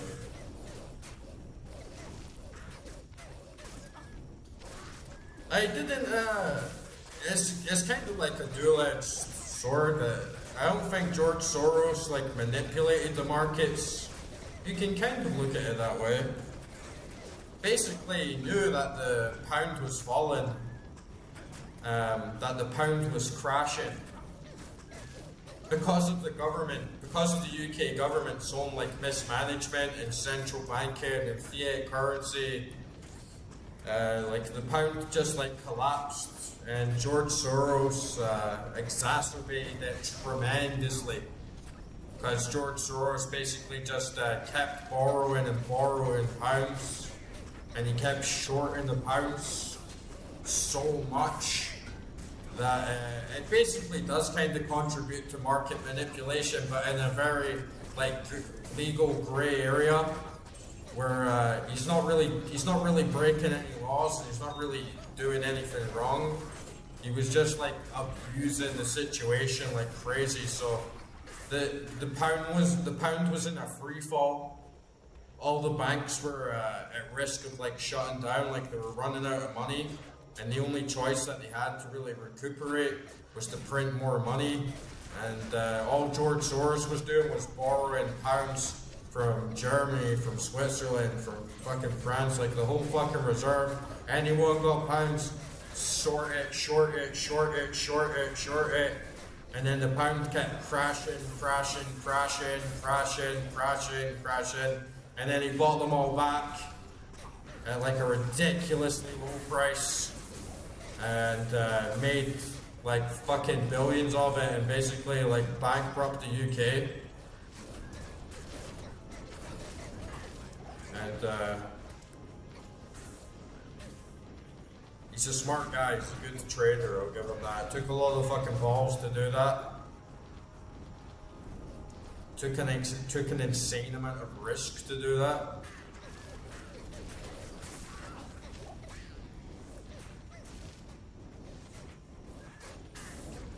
No worries, man. I'm actually not planning on staying up too late this night. I'll probably go to bed in like about an hour, 20 minutes. Oh, I got a unique bill there. Let me see what this is.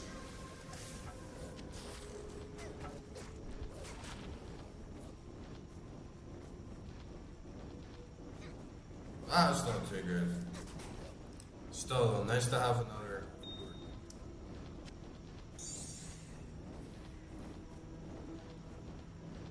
But yeah, man, I hope you have a good day. It was nice talking to you. It was nice catching up with you.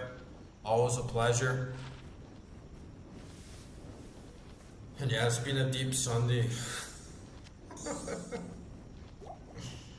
You can tell my thinking hat's on, right? Like, but yeah, have a great week ahead, man. Have a great week ahead as well if I don't see you again. And hopefully see you again next weekend.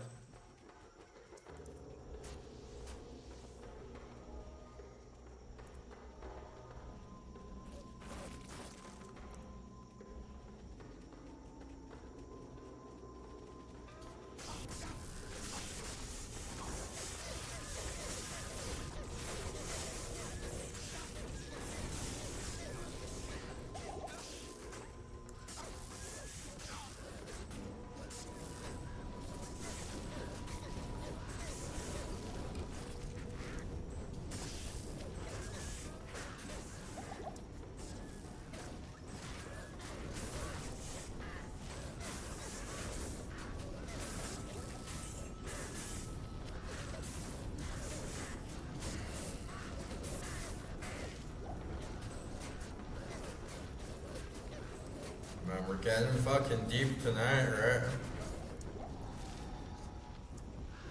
Just wanted to relax on Sunday. It's like take it easy, or we are taking it easy. We're pretty chill. We're relaxing. But yeah, when I was coming out, I was just like nice and easy. You don't even have to chat that much. It's a Sunday. Just like play the game. Focus on getting into Act 4. But you guys entertain me a lot, honestly. You get my mind rolling. And then just go on these big rants. I was ranting about religion, ranting about spirituality and mysticism for an hour, and then on to like finance and like career, and yeah, we get into some deep shit. It's not just memes and stupid fucking jokes.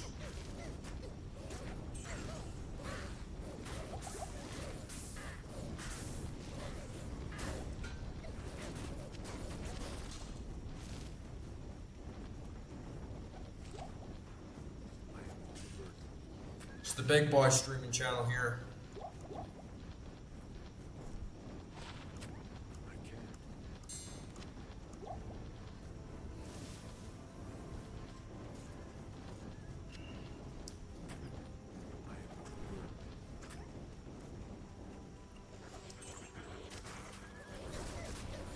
honestly, one of the reasons as well of why I really want to focus down and get shit done is because I really love to make a channel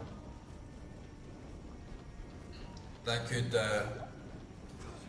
have a bigger impact. I'd love to have like a podcast, or I'd absolutely love to make a YouTube channel where I could travel the world and I could go to different cultures and do like some deep anthropology stuff and like meet different people from different backgrounds and like different walks of life and do documentaries on really like cutting edge stuff or like more mysterious stuff and eye-opening stuff. I'd really like to do that one day. And it was like, honestly, like I always had some ambitions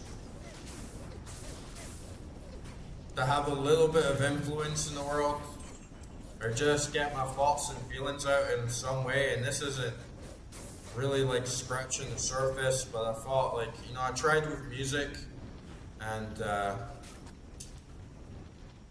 was doing art for a very long time.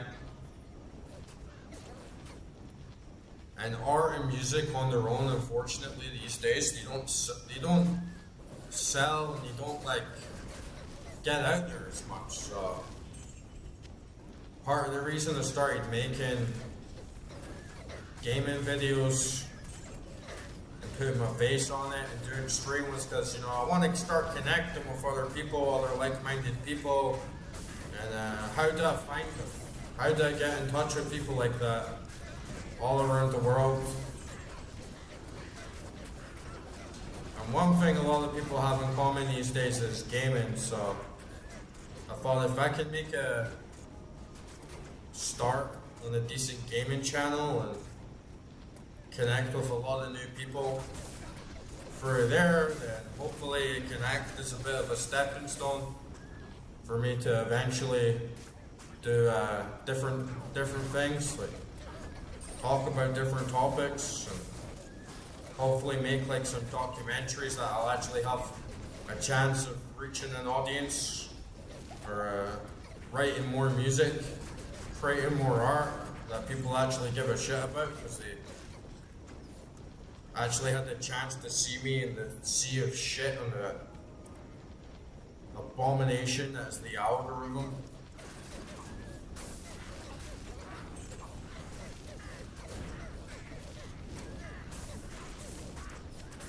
Well, sometimes you gotta play the game a little bit, right?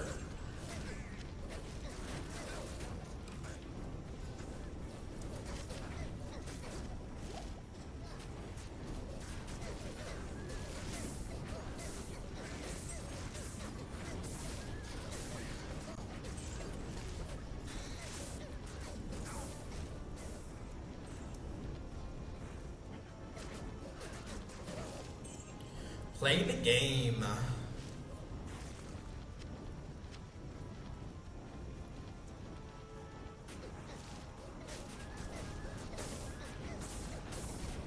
That geek's charm is actually really starting to scale up.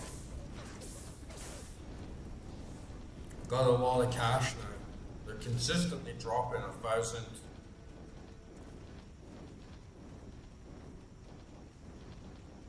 I thought my dumb moments were over of walking around aimlessly like, where's this, where's that? But we had one last time. It's because there's so many dungeons in Act 3. You know, you have the spiders, you have like Arachnid Lair, then you have Spider Lair, then Flare Dungeon, then like Swamp fucking Pit, whatever, you know. They're all in the same area.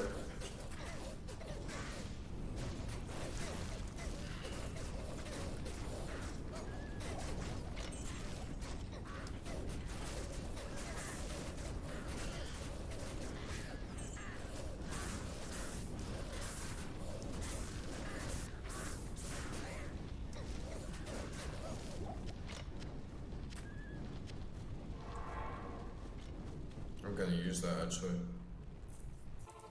Sell some shit. Good evening. Look look at this. This is worth 36,000 and it does nothing. 36,000 for white. That does absolutely nothing.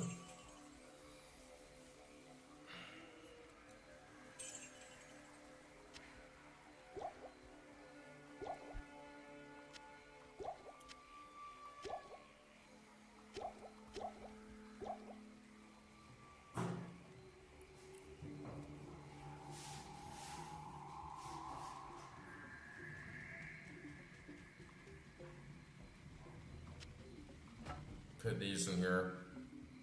I gotta get another mule just for my unique weapons. I'll get a mule for my unique armors.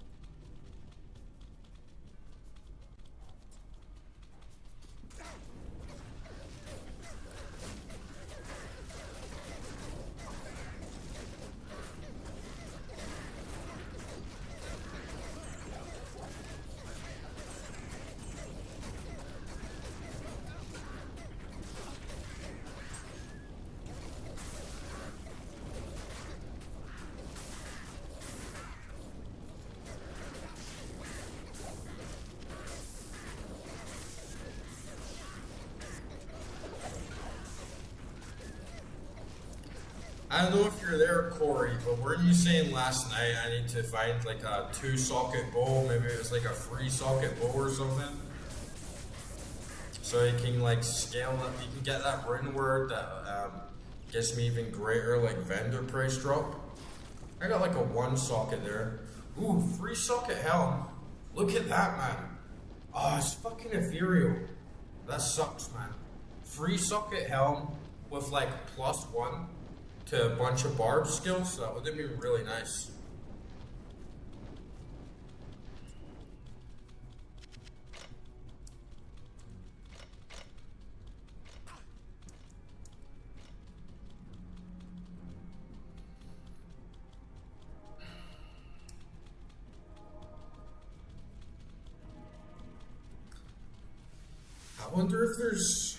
I wonder though, like if you can use a rune word that maybe gives you cannot be broken, and then maybe like counter out the ethereals, that would be good. But we it's probably gonna waste your rune word because that'll be like the main thing it does.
Don't die, Merc. We got ya, we got ya.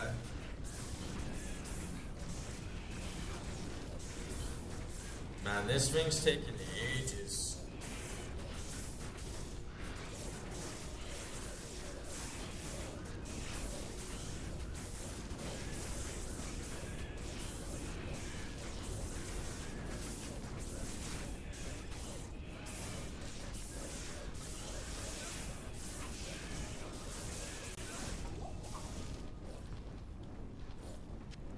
We got a full juice right back there.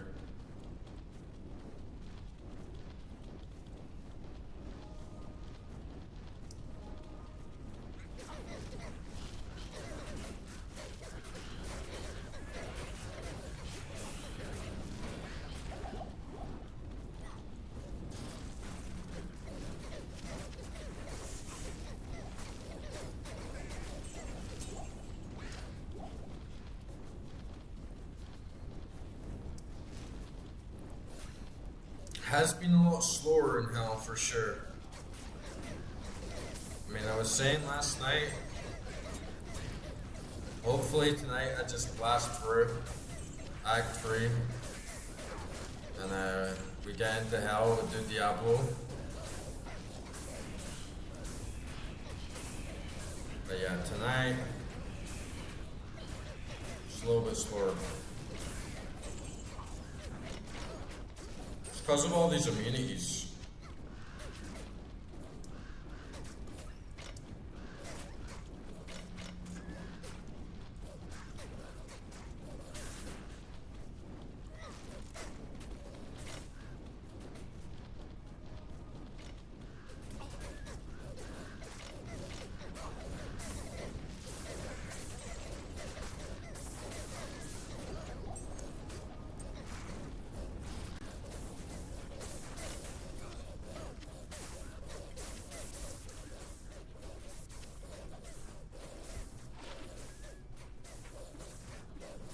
Slot belt, very nice.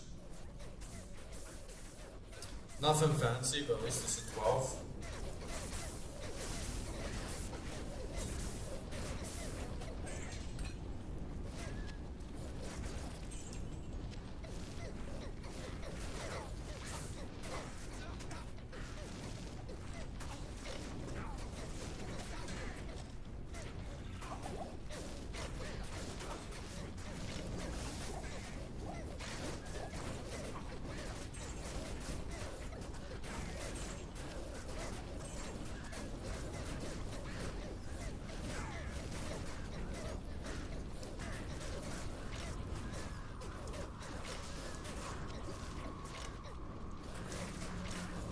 Got lots of uniques this run. Like getting a lot of uniques. Man, it feels bad to get rid of that helm, but honestly, I don't think I'm actually gonna do anything with it. I don't think there's really much I can do with it since it's a hero. Oh look, it's a druid axe as well. Let's see. But it's like for werewolf.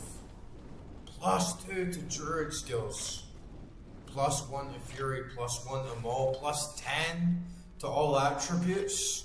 Oh man, that is a really good axe for my druid, but unfortunately... In fact, wait. Right, like, you know, if I put this on, one-handed, right?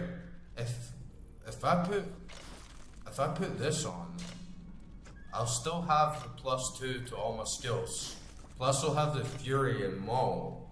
But because I have +2 on that, +1 on that, +2 on that, then could I?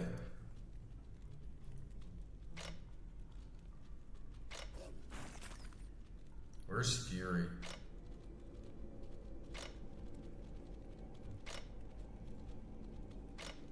See, it kinda sucks because I can only use like Fury or Maul, depending on what form I'm in. Look at this. See, I have 7 in Maul, 7 in Fury. If I used Werebear, I could instantly get access to 7 Maul.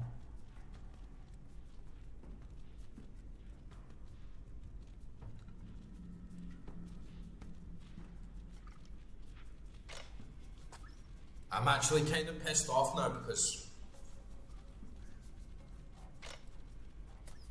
I might actually still have it in my stash. I don't know if I sold it, but I'm sure I had the hat that gave me like +2 to a bunch of shapeshifting things. It's just I'm not losing anything from having that on. +10 to all my attributes as well, like that is really good. Plus this is +2 to all skills, and then plus a bunch of other stuff like the missile defense is really handy, plus the vitality, which is more like what I'm going for, it's more optimal. Cast rate, I'm not really too fussed about cast rate, but you know, if I had this,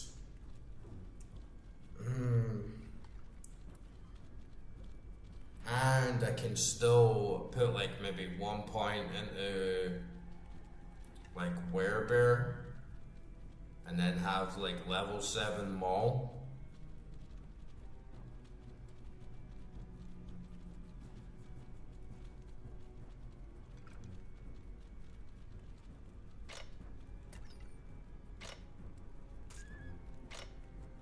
But it was actually the werewolf one that I thought sounded a bit better, because I think if you go with werewolf form, it'll actually boost up all your wolf's health as well, and wolf damage. So it would have been really good to scale, but yeah, I'm gonna need to think about that.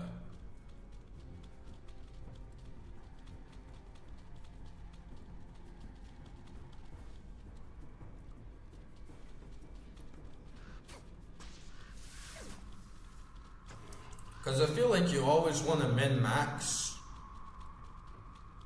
But if there were a few instances where going into shapeshifting form would be much better strategy for certain areas, and potentially let me tank a lot more damage or do better on a boss, then invest in 1 point in, right? Because if I invested like 1 point into werebear, I'd immediately have 7 more points. Right. So I could get that like up many levels. I could drastically increase my life. I could drastically increase my damage. Plus I could get much bigger attack rate and much bigger stuns. Whilst if I went for werewolf, it would take me a bit longer. I'd have to like get 1, 2, 3 before I could get into Fury. But then at least I could, I don't know. The thing that sucks is I can't use my elemental skills whilst I'm shapeshifted. So it kinda takes away the purpose, but because I'm already like 100% invested, or I've maxed out my elemental skills, there isn't really much point. Or I don't have to worry about leveling any of those up. Then let me see all my summons, because I was planning on just upgrading Billy. And it's only base 12, so I still have like 8 points I can put in that. And then I'm level 83, so I have like 16 levels to go, so I put like 8 in Billy, and then I still have like some room to dump a little bit into shapeshifting right at the end. But I was kind of more thinking to dump into summons just to scale everything better. I don't know. I'm gonna need to think about that.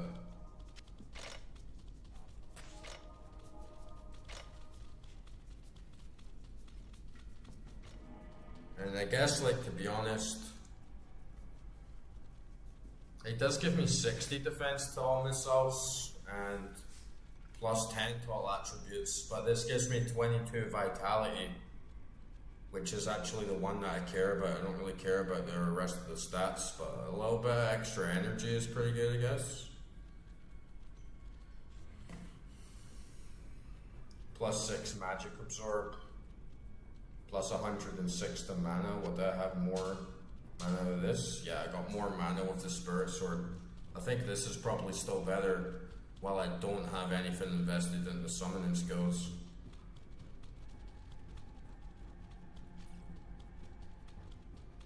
Oh man, this is a dead end. I need to walk around. I can see the entrance actually.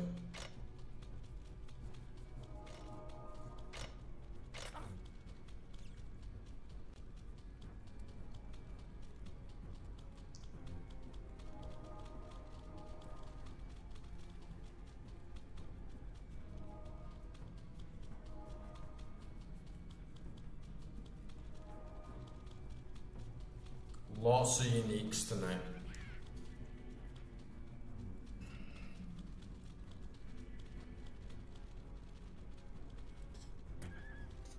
I have to go down and around. Down and around.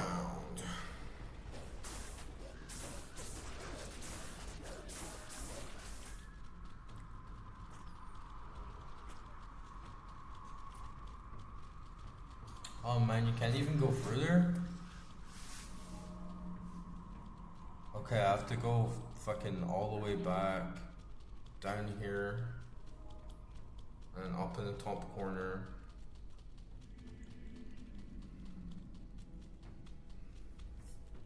Act 3 gets mazy, right?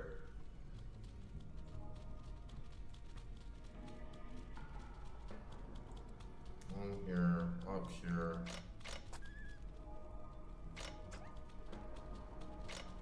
Through here. Down.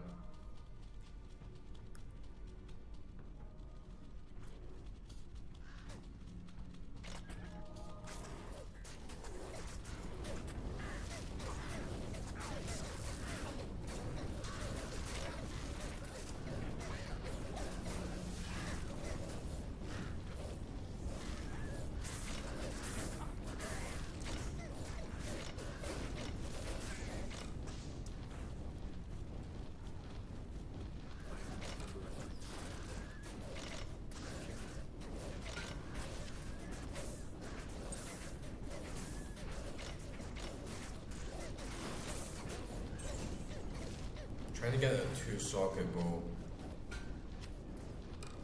Oh, we got a 3-socket bow.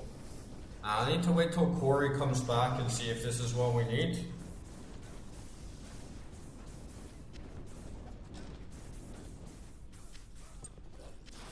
To get that rune word. That'll let me get even cheaper vendor prices that we can stack for like a big gamble.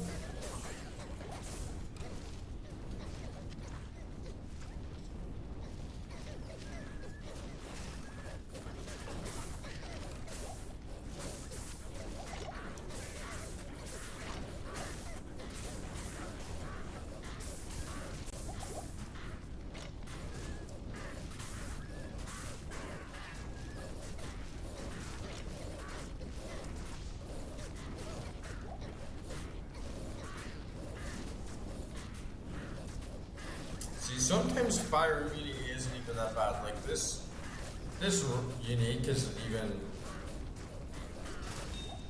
too much of an issue.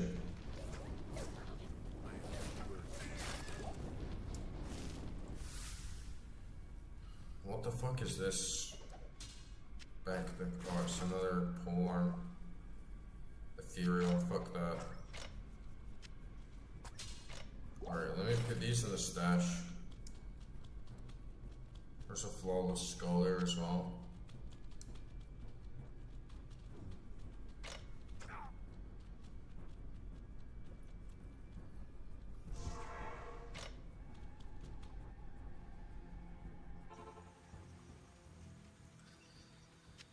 Okay, nice axe, 3-socket bow.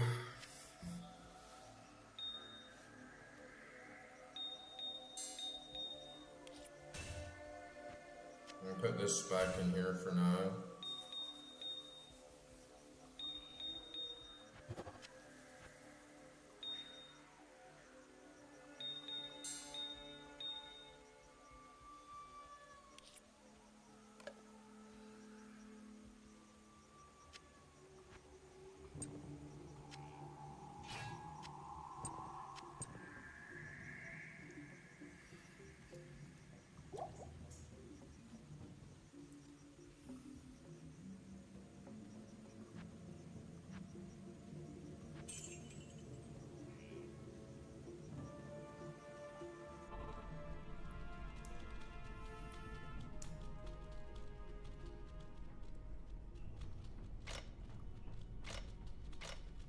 Man, this dungeon was a real fucking maze, yeah.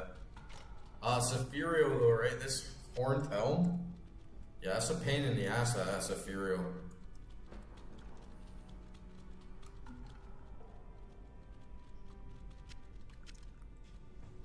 Four-socket, two-hander sword there.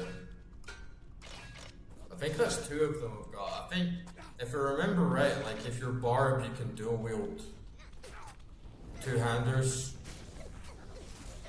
So I might like use like I might use a forward, inward, and two swords at once. Might be able to get something good out of that. Oh, my Merc died as well. Didn't even notice, man.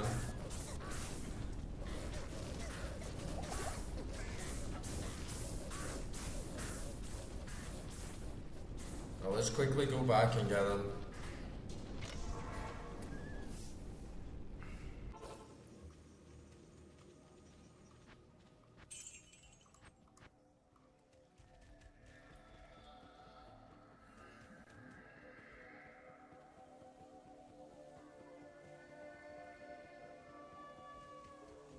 What can I do for you?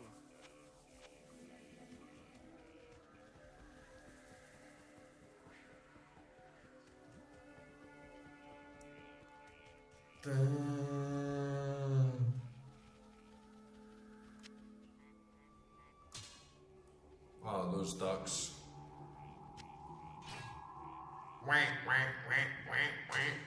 Go ducks, man. Yeah, I got two 4-socketed two-handers.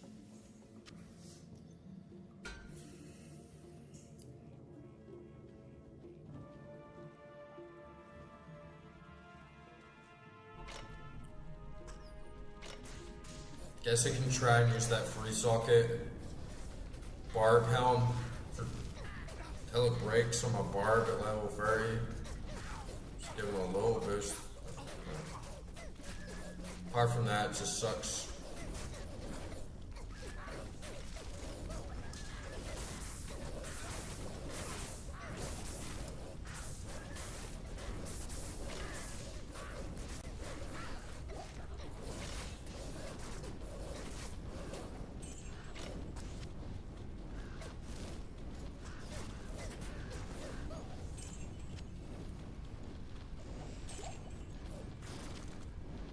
Nobody in here. I thought there would have been a unique enemy or something, you know, there's like nobody in here.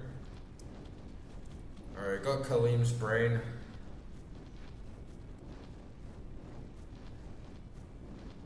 Now we need to go to Karast.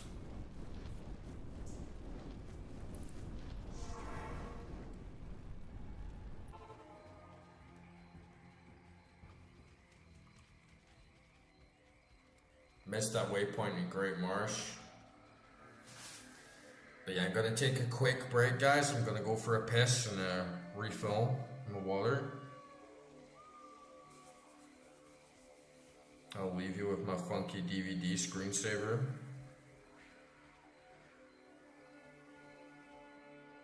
And yeah, we're doing alright. We're gonna get to Karast. And then I have pretty much just run to Mephisto, right? Like, there's not really too much else left to do after you get to Karast and get the brain. So we might just make it. We might just make it for Act 3 tonight. And yeah, let me see what's shaking.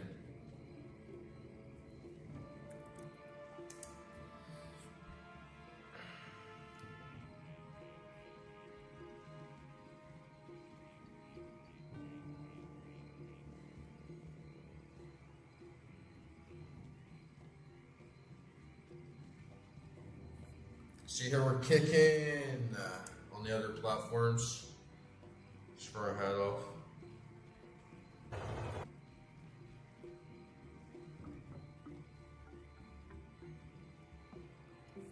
Because sometimes, I know, it's especially on Rumble, it's like, I set everything up right, I come back and it's like, oh, my stream didn't even launch there.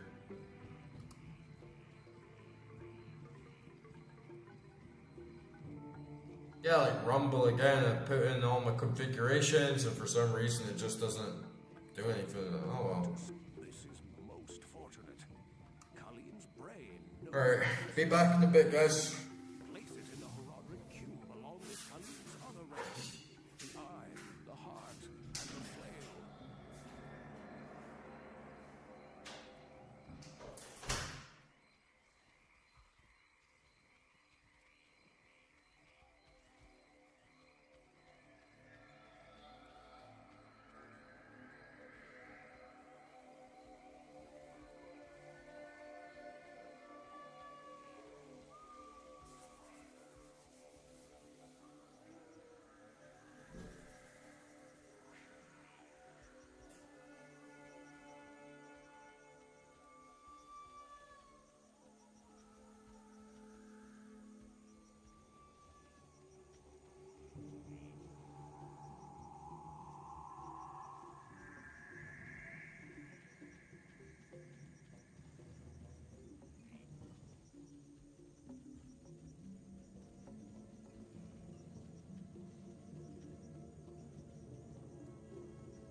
And it's good not like pausing on Act 3. You know, if you take a break and you log in and out, it can set you back because you have to do the whole jungle again and you're wandering around, you have to do all the enemies again.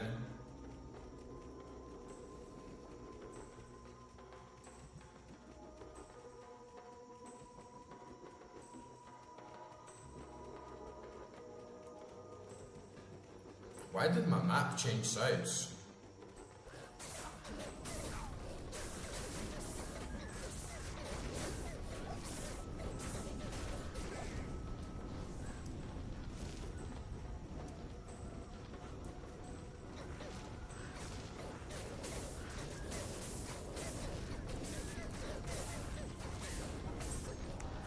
I'm feeling this +1 all skills on that armor is coming in handy. And even though I'm taking that huge dip to my resistances, it's still pretty good. Like, we're not really feeling it that much because it's all poison based here anyway. Definitely when you get those golems coming in, don't do that lightning damage, it hits a lot.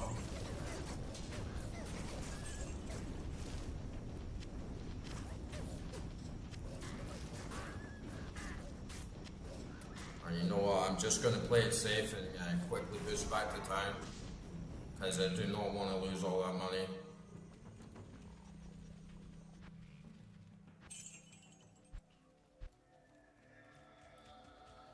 Quickly sell this shit.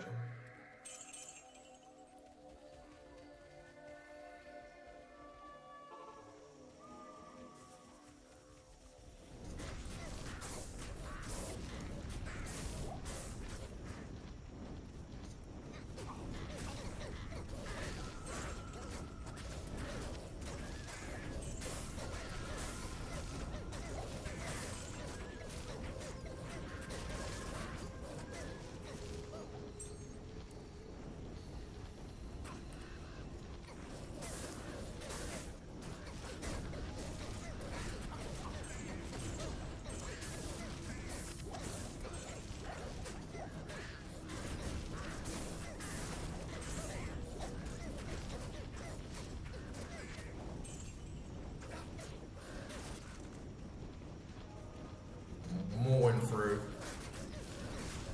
Squad is on fire! All my bitches.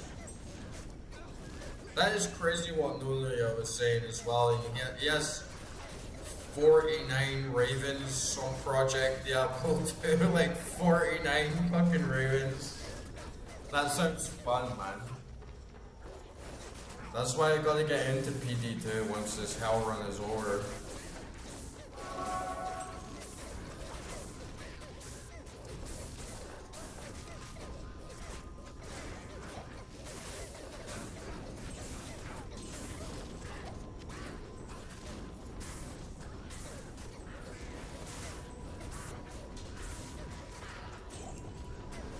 And yeah, I took a big hit to my cast rate for changing gear as well, but like I was saying to you guys, you know, so many have been saying, like, you gotta get that cast rate, but it doesn't really make a difference on the druid much at all. If you can change the cast rate to just get more damage or something like that, it does make a much bigger difference.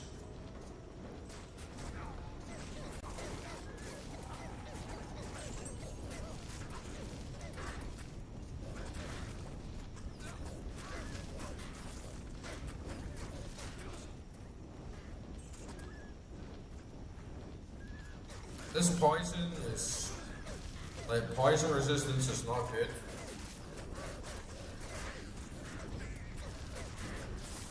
They got decent boost to health overall. At least it's not draining me all the way, I still get a good chance.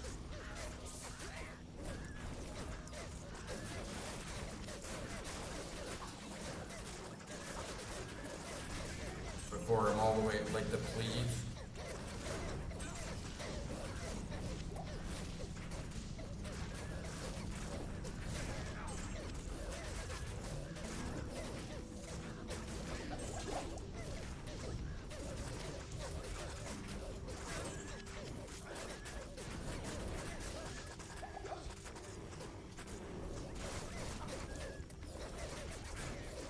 I'm feeling grooved in. I've got more rotation and my muscle memory really well now, so we're managing to summon everything again quite fast and just remembering to always have that cyclone armor on.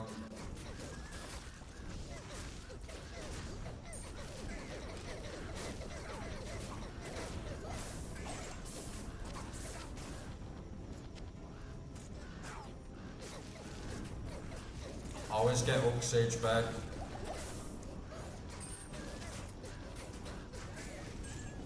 Pick up all the juice.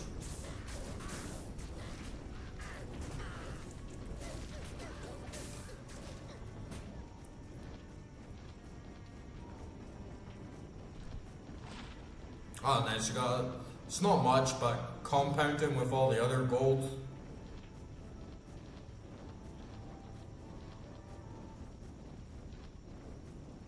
Got nearly 200% extra gold.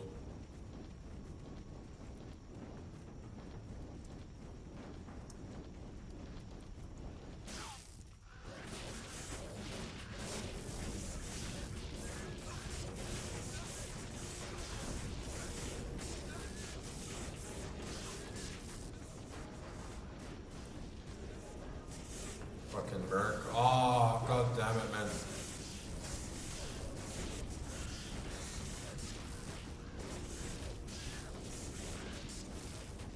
We're getting Billy.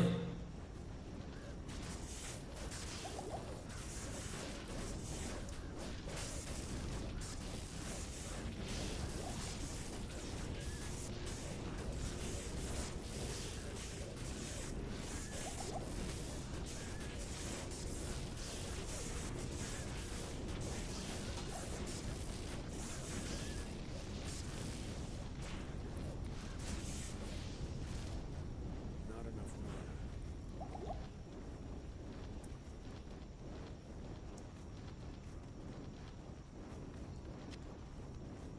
That's the one thing I still need to really be on the ball with healing the Merc. You gotta keep an eye on them, but at least with the extra cash, it's not really much of a problem bringing them back.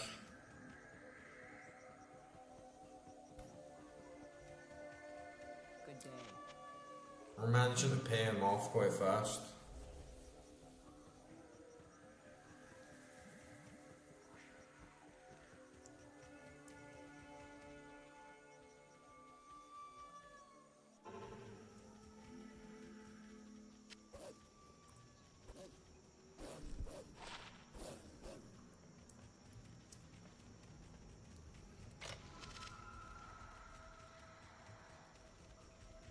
Alright, nice. We got the Karast as well.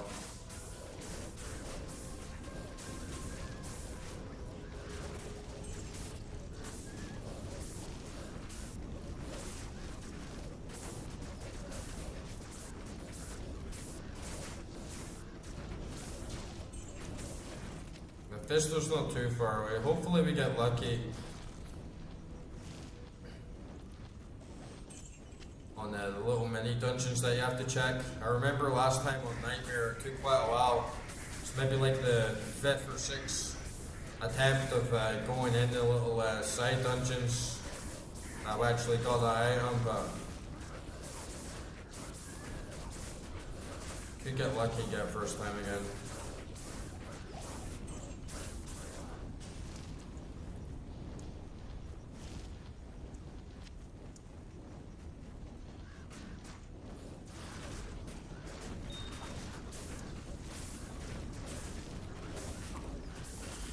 Lots of topazes tonight.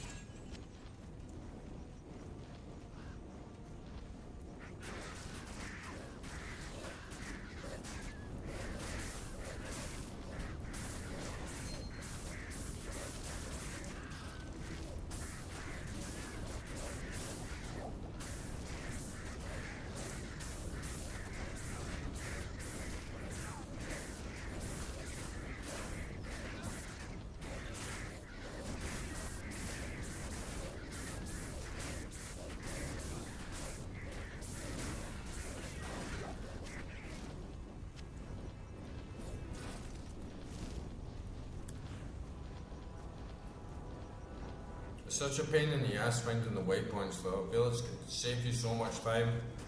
You know, you really need to get the waypoints, especially if you're going to take a break and you log out. Just so you're not having to repeat the big stretches between areas in Act 3.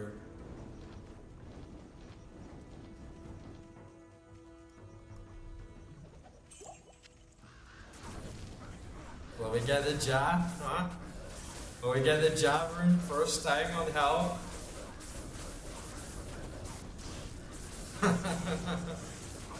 Or the bar?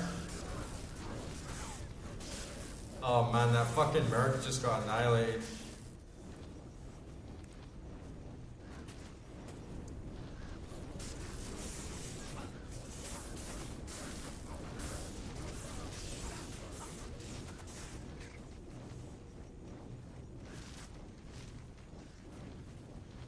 Oh, Grand Charm there.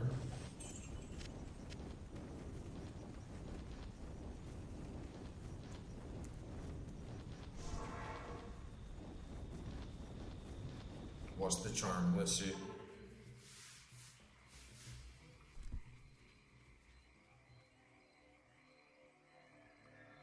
Where is it? Grand Charm.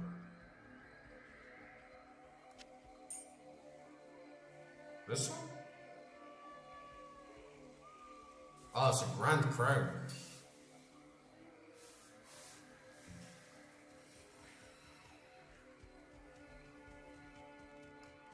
Greetings.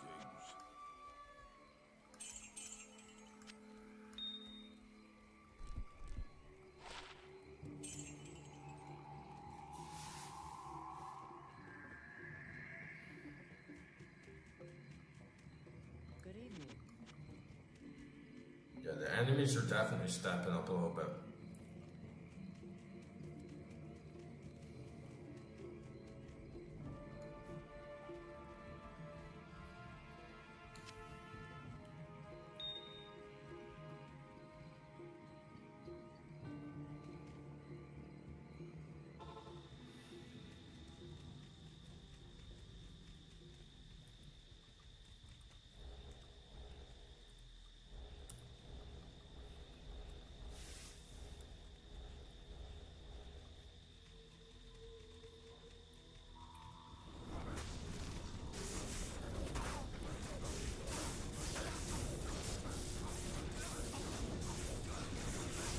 Man, I feel like that Merc's gonna die. Don't die, Merc.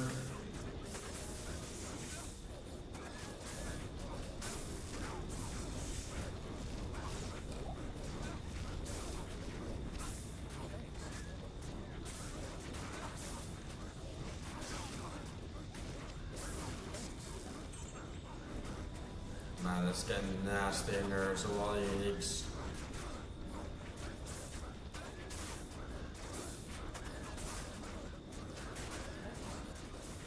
Come on, run back, run back. I don't want to keep respawning this Merc, man.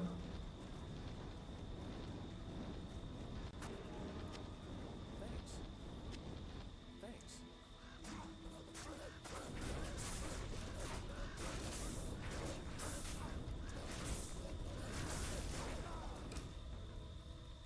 I feel I'm kind of unlucky with all these fire moves.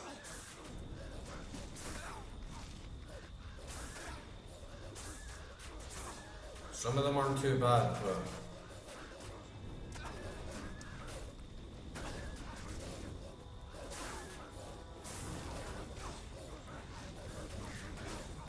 it's the extra pain in the ass for sure when you start doing big damage.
Jimmy, Steve, Oswald, attack!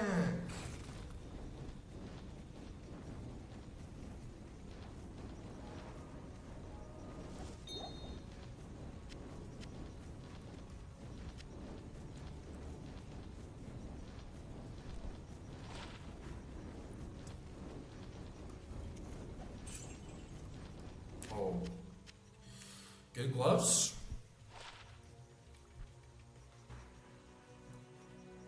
Can be good for assassin. Oh, nice, an XP shrine. Really, let's make the most out of this. Those levels are coming in so slow now. But hopefully we can get another quick bump of XP. We got a lot of AoEs in here.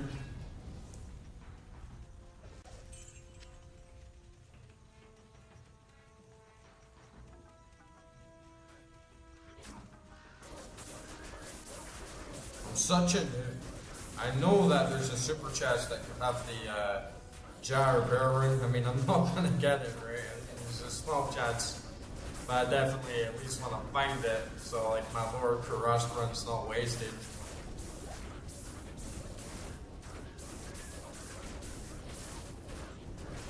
It's probably up the back, right? It's probably like. I know it's in a hut. Oh, is that the waypoint? No.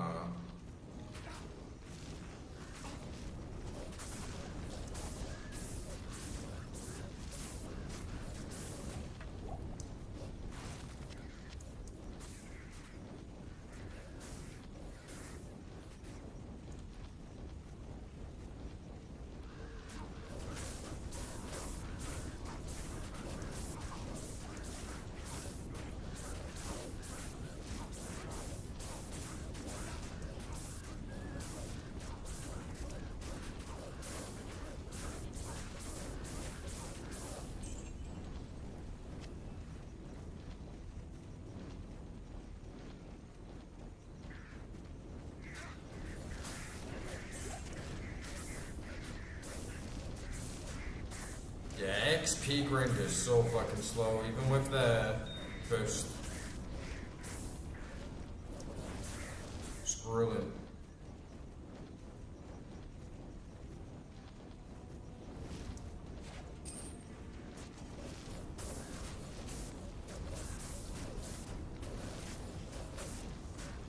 It should be in the same place each time, right? That super chest, so. I may be spending a lot of time here in the future trying to get that rune. Might as well clear the place out and make sure I know the map.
How glorious would it be though to get that ring first try?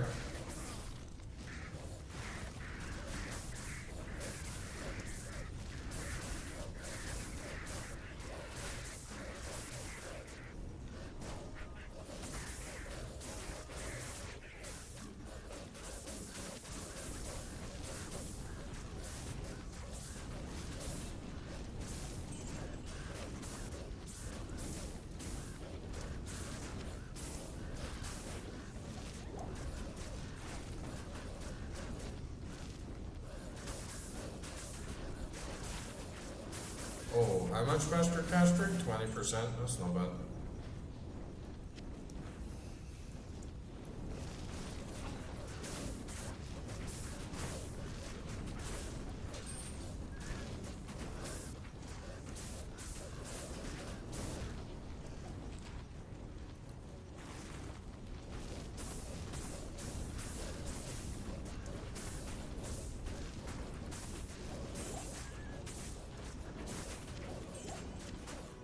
Get that gold.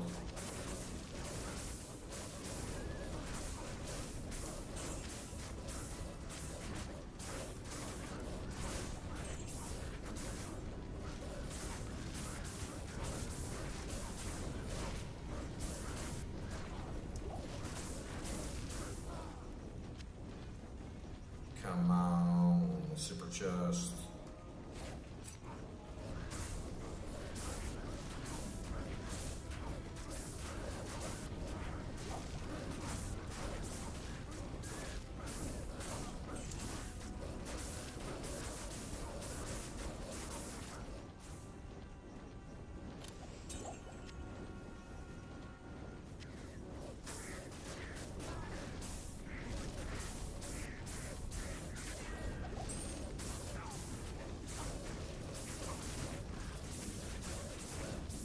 We're fucking mowing through them though.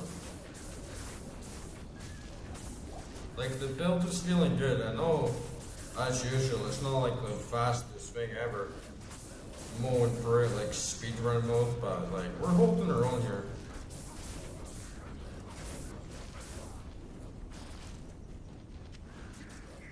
Plus I got like shit resistances. Like my resistances are trash, man. We're still staying afloat.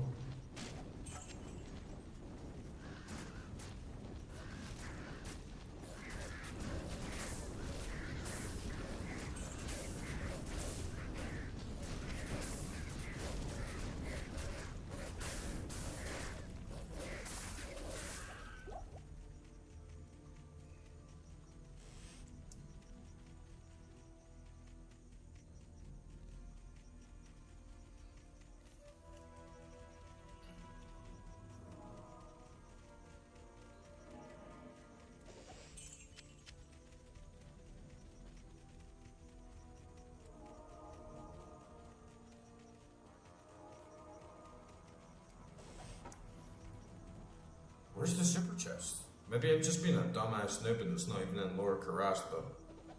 I'm sure Lower Karast is a place people grind for the bear.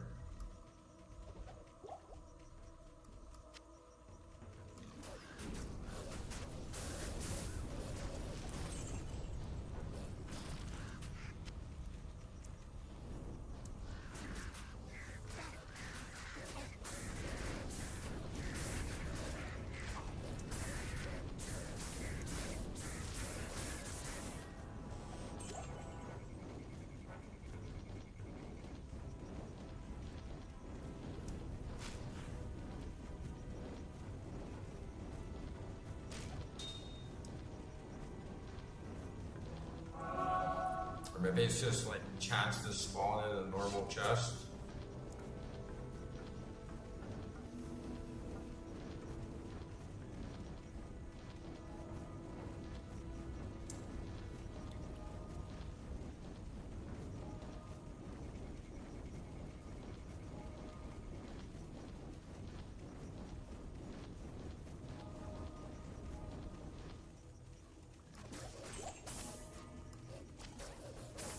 I think we got everything now.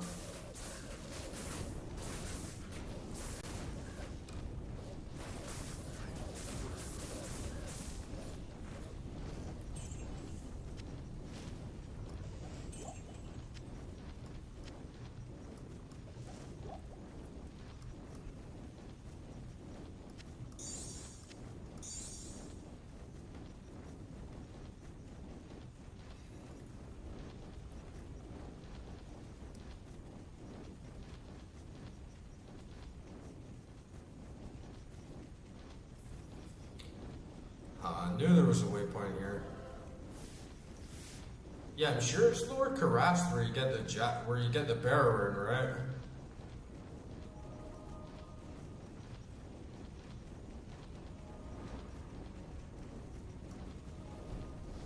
How will I even know where to farm if I can't see the super? Must just be a normal chest.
The sparrows.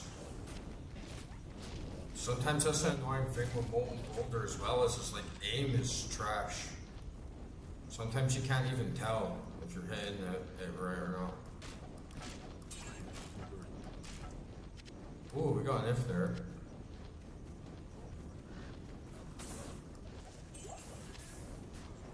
Just bashing baskets.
Got her, Billy.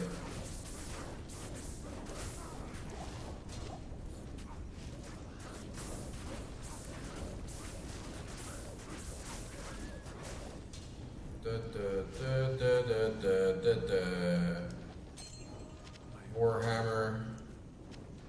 It's probably trash. Trashy charm.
we'll get the last piece of Kalim. And then I'm probably gonna call it a night.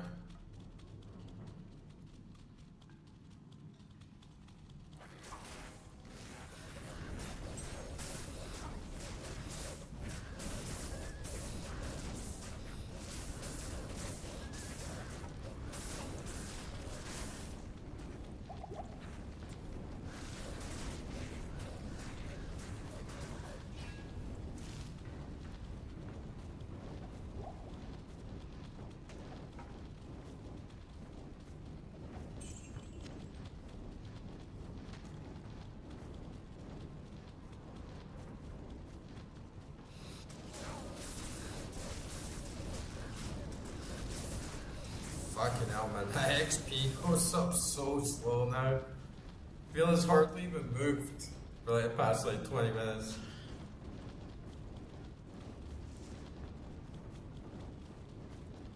Let's get in here. Let's get that last piece.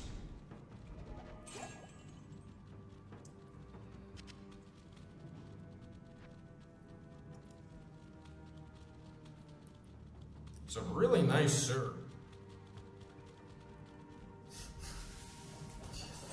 Like, you know, sewers aren't really got this good architecture, this much space to move around. Diablo 2 sewers are really nice.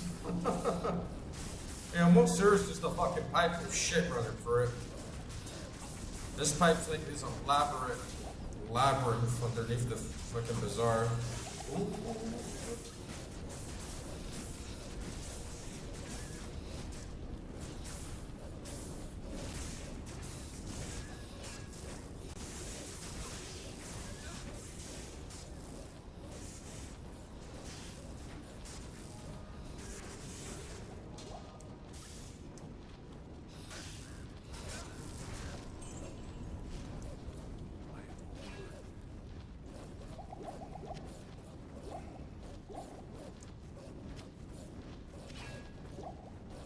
Our free socket.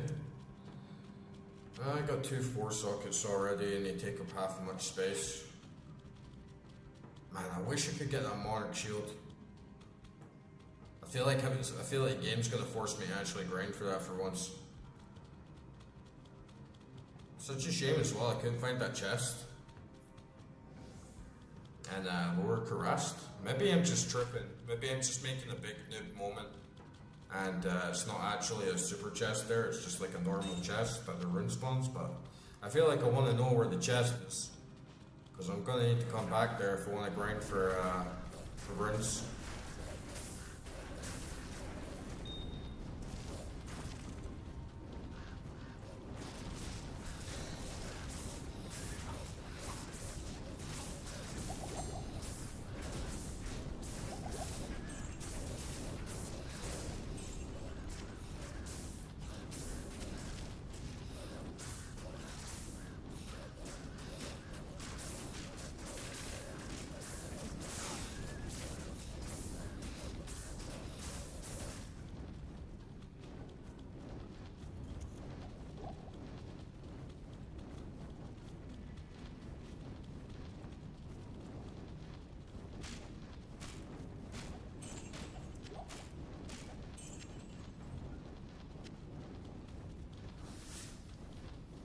Ah, it must be down there.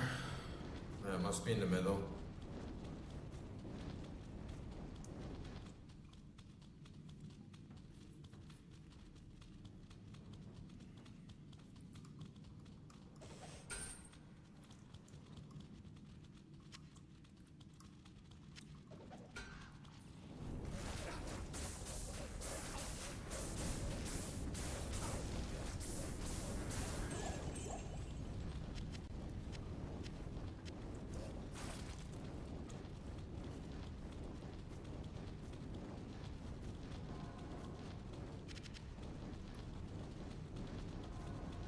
This is where teleport would come in so handy as well.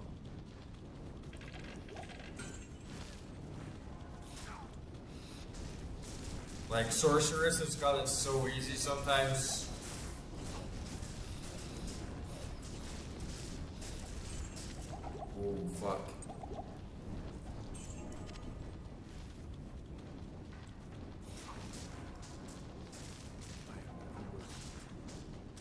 This is where you want a portal as well, because sometimes your minions, they just don't follow you around. You get stuck in a corner with a shitty autopath, man.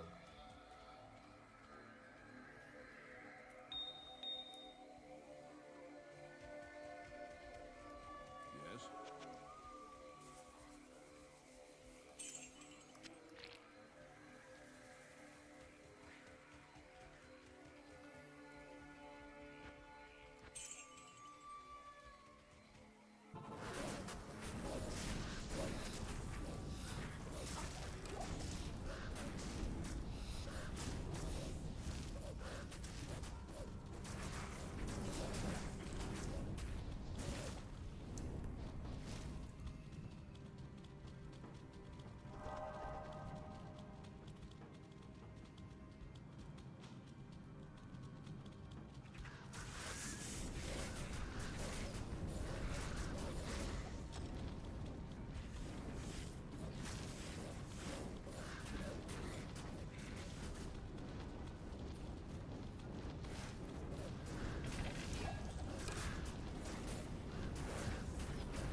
Oh, man.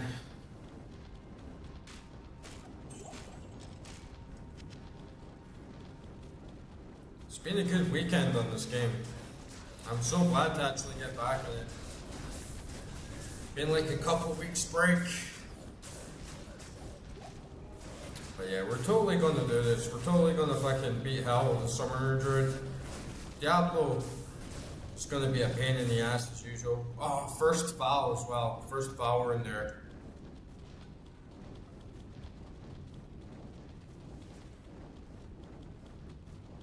But quite a lot of good runes so far in Carest.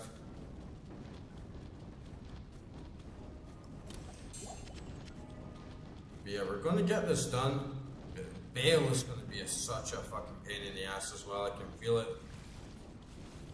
Unless get grinding, because the way the XP is going up, even by the time I get to Bale, I'm still not going to be 99, so I could max out for sure, and hopefully be able to stand my own against them.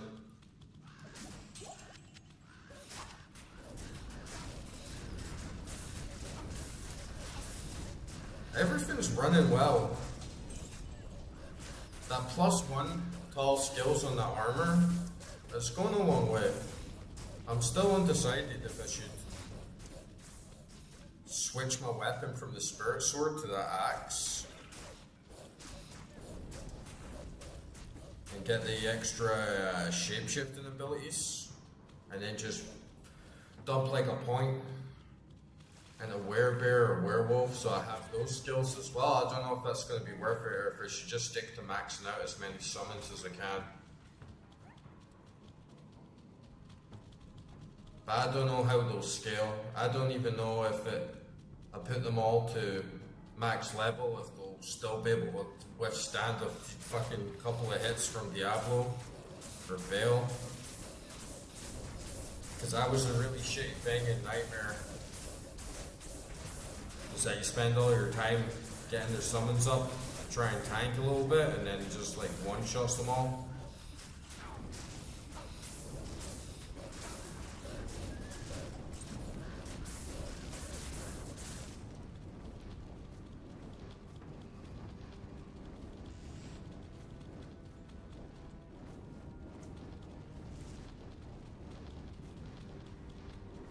Act 3 is so amazing, man.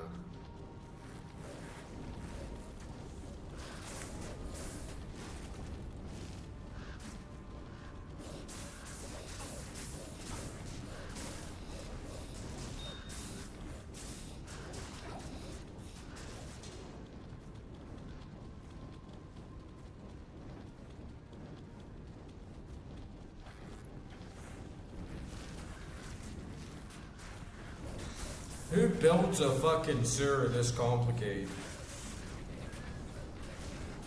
Like, look at this interconnected flow of sewage. You've never seen anything like it in your life.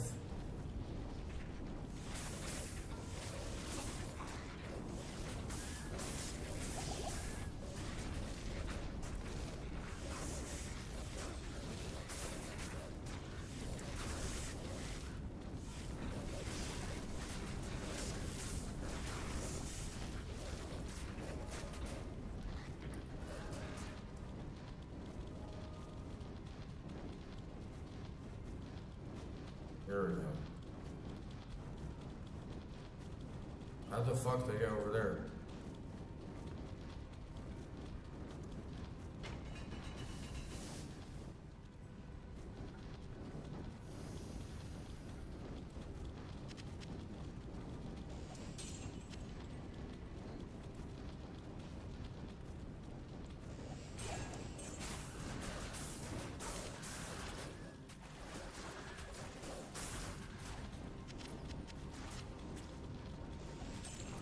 Alright, nice one. We got it.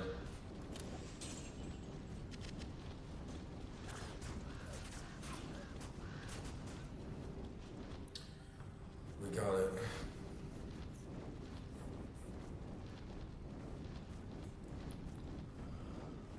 Oh, man.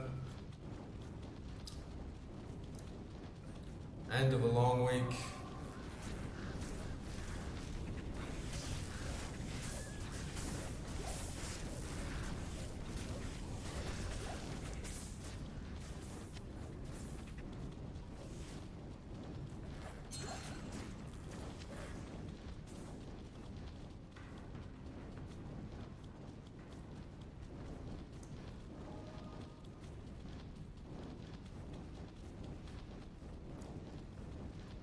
Yeah, we can run over there and just run a little bit further, get the next waypoint so that next time we play, it's going to be nice and easy.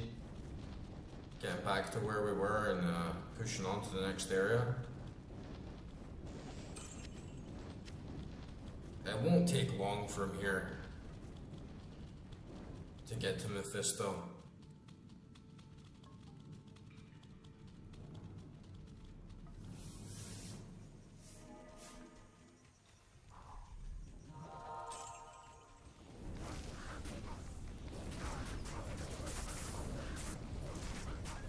Once you've got Kaleem's eyes, you really just have to do that little bit in Upper Karast, right? And a bit of RNG on if you get the item at the right time. And then you can just pretty much run straight to Meth.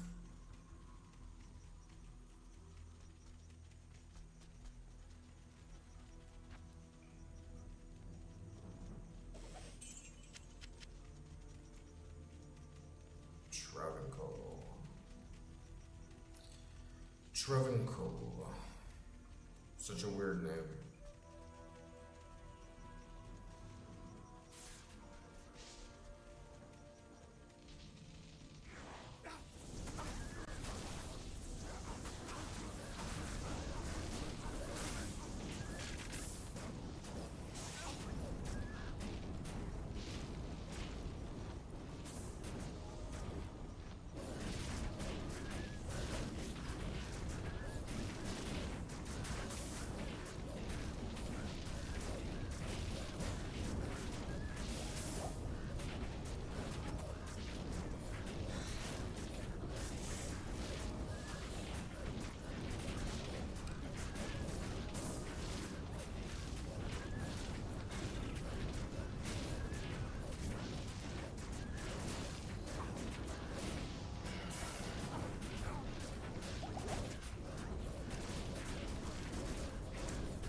Depends.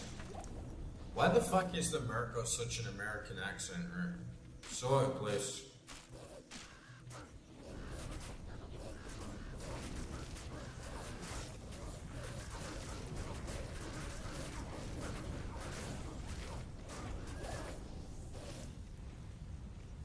I have a pet peeve in American-based RPGs. Like World of Warcraft and Blizzard in general are bad for it. I suppose I can't blame them. They had like limited means. You know, they're not going to go to the greatest effort to make dwarves feel as immersive as possible. But I feel with Blizzard, it was almost just their style. You get a lot with Americans, they don't mind the dub because it's in their accent, it's a tone they're familiar with. But man, when I hear dwarves with American accents, I'm just like, what the fuck, man? Dwarves should not have American accents.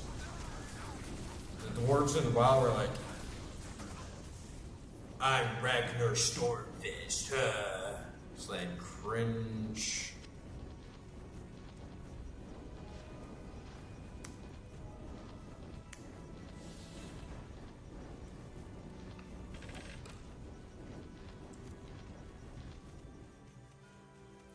American dwarves, stay away from me.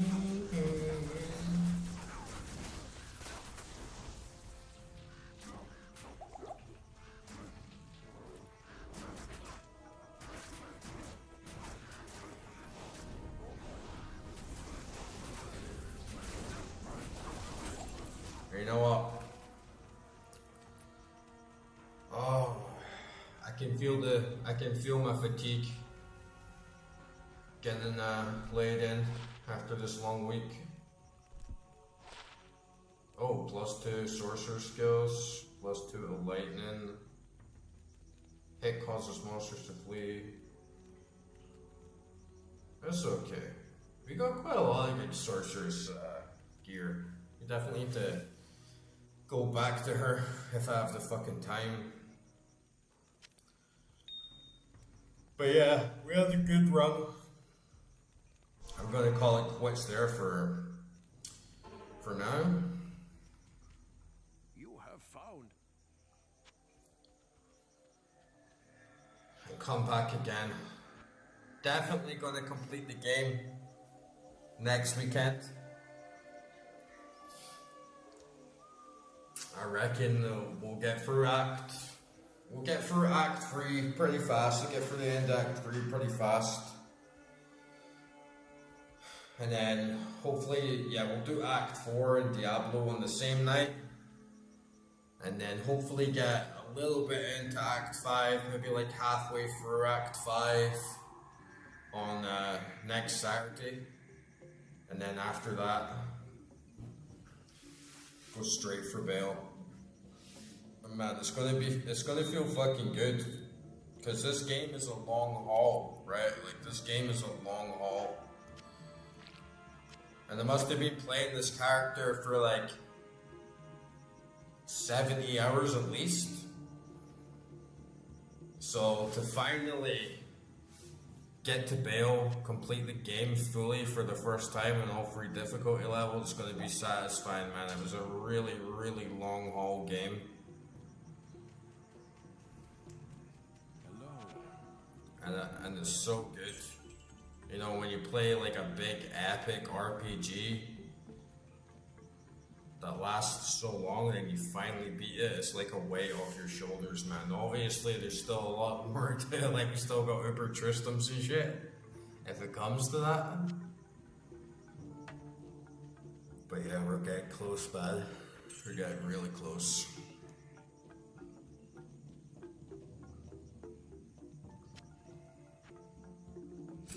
I'll do it. Sorting out this damn stash.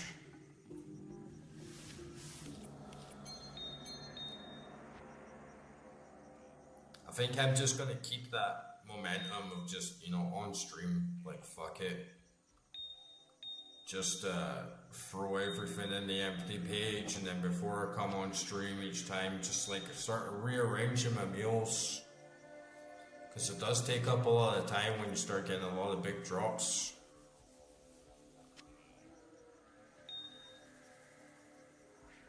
But yeah, we had a really good run this weekend. Got a lot of great drops. Man, I still need to think about this axe as well. 26% chance of crushing blow on that. Okay. Alright, my guys. Thanks for tuning in, whoever's still out there. Hope you have a great week ahead. And I'll see you guys on the next one if you're around.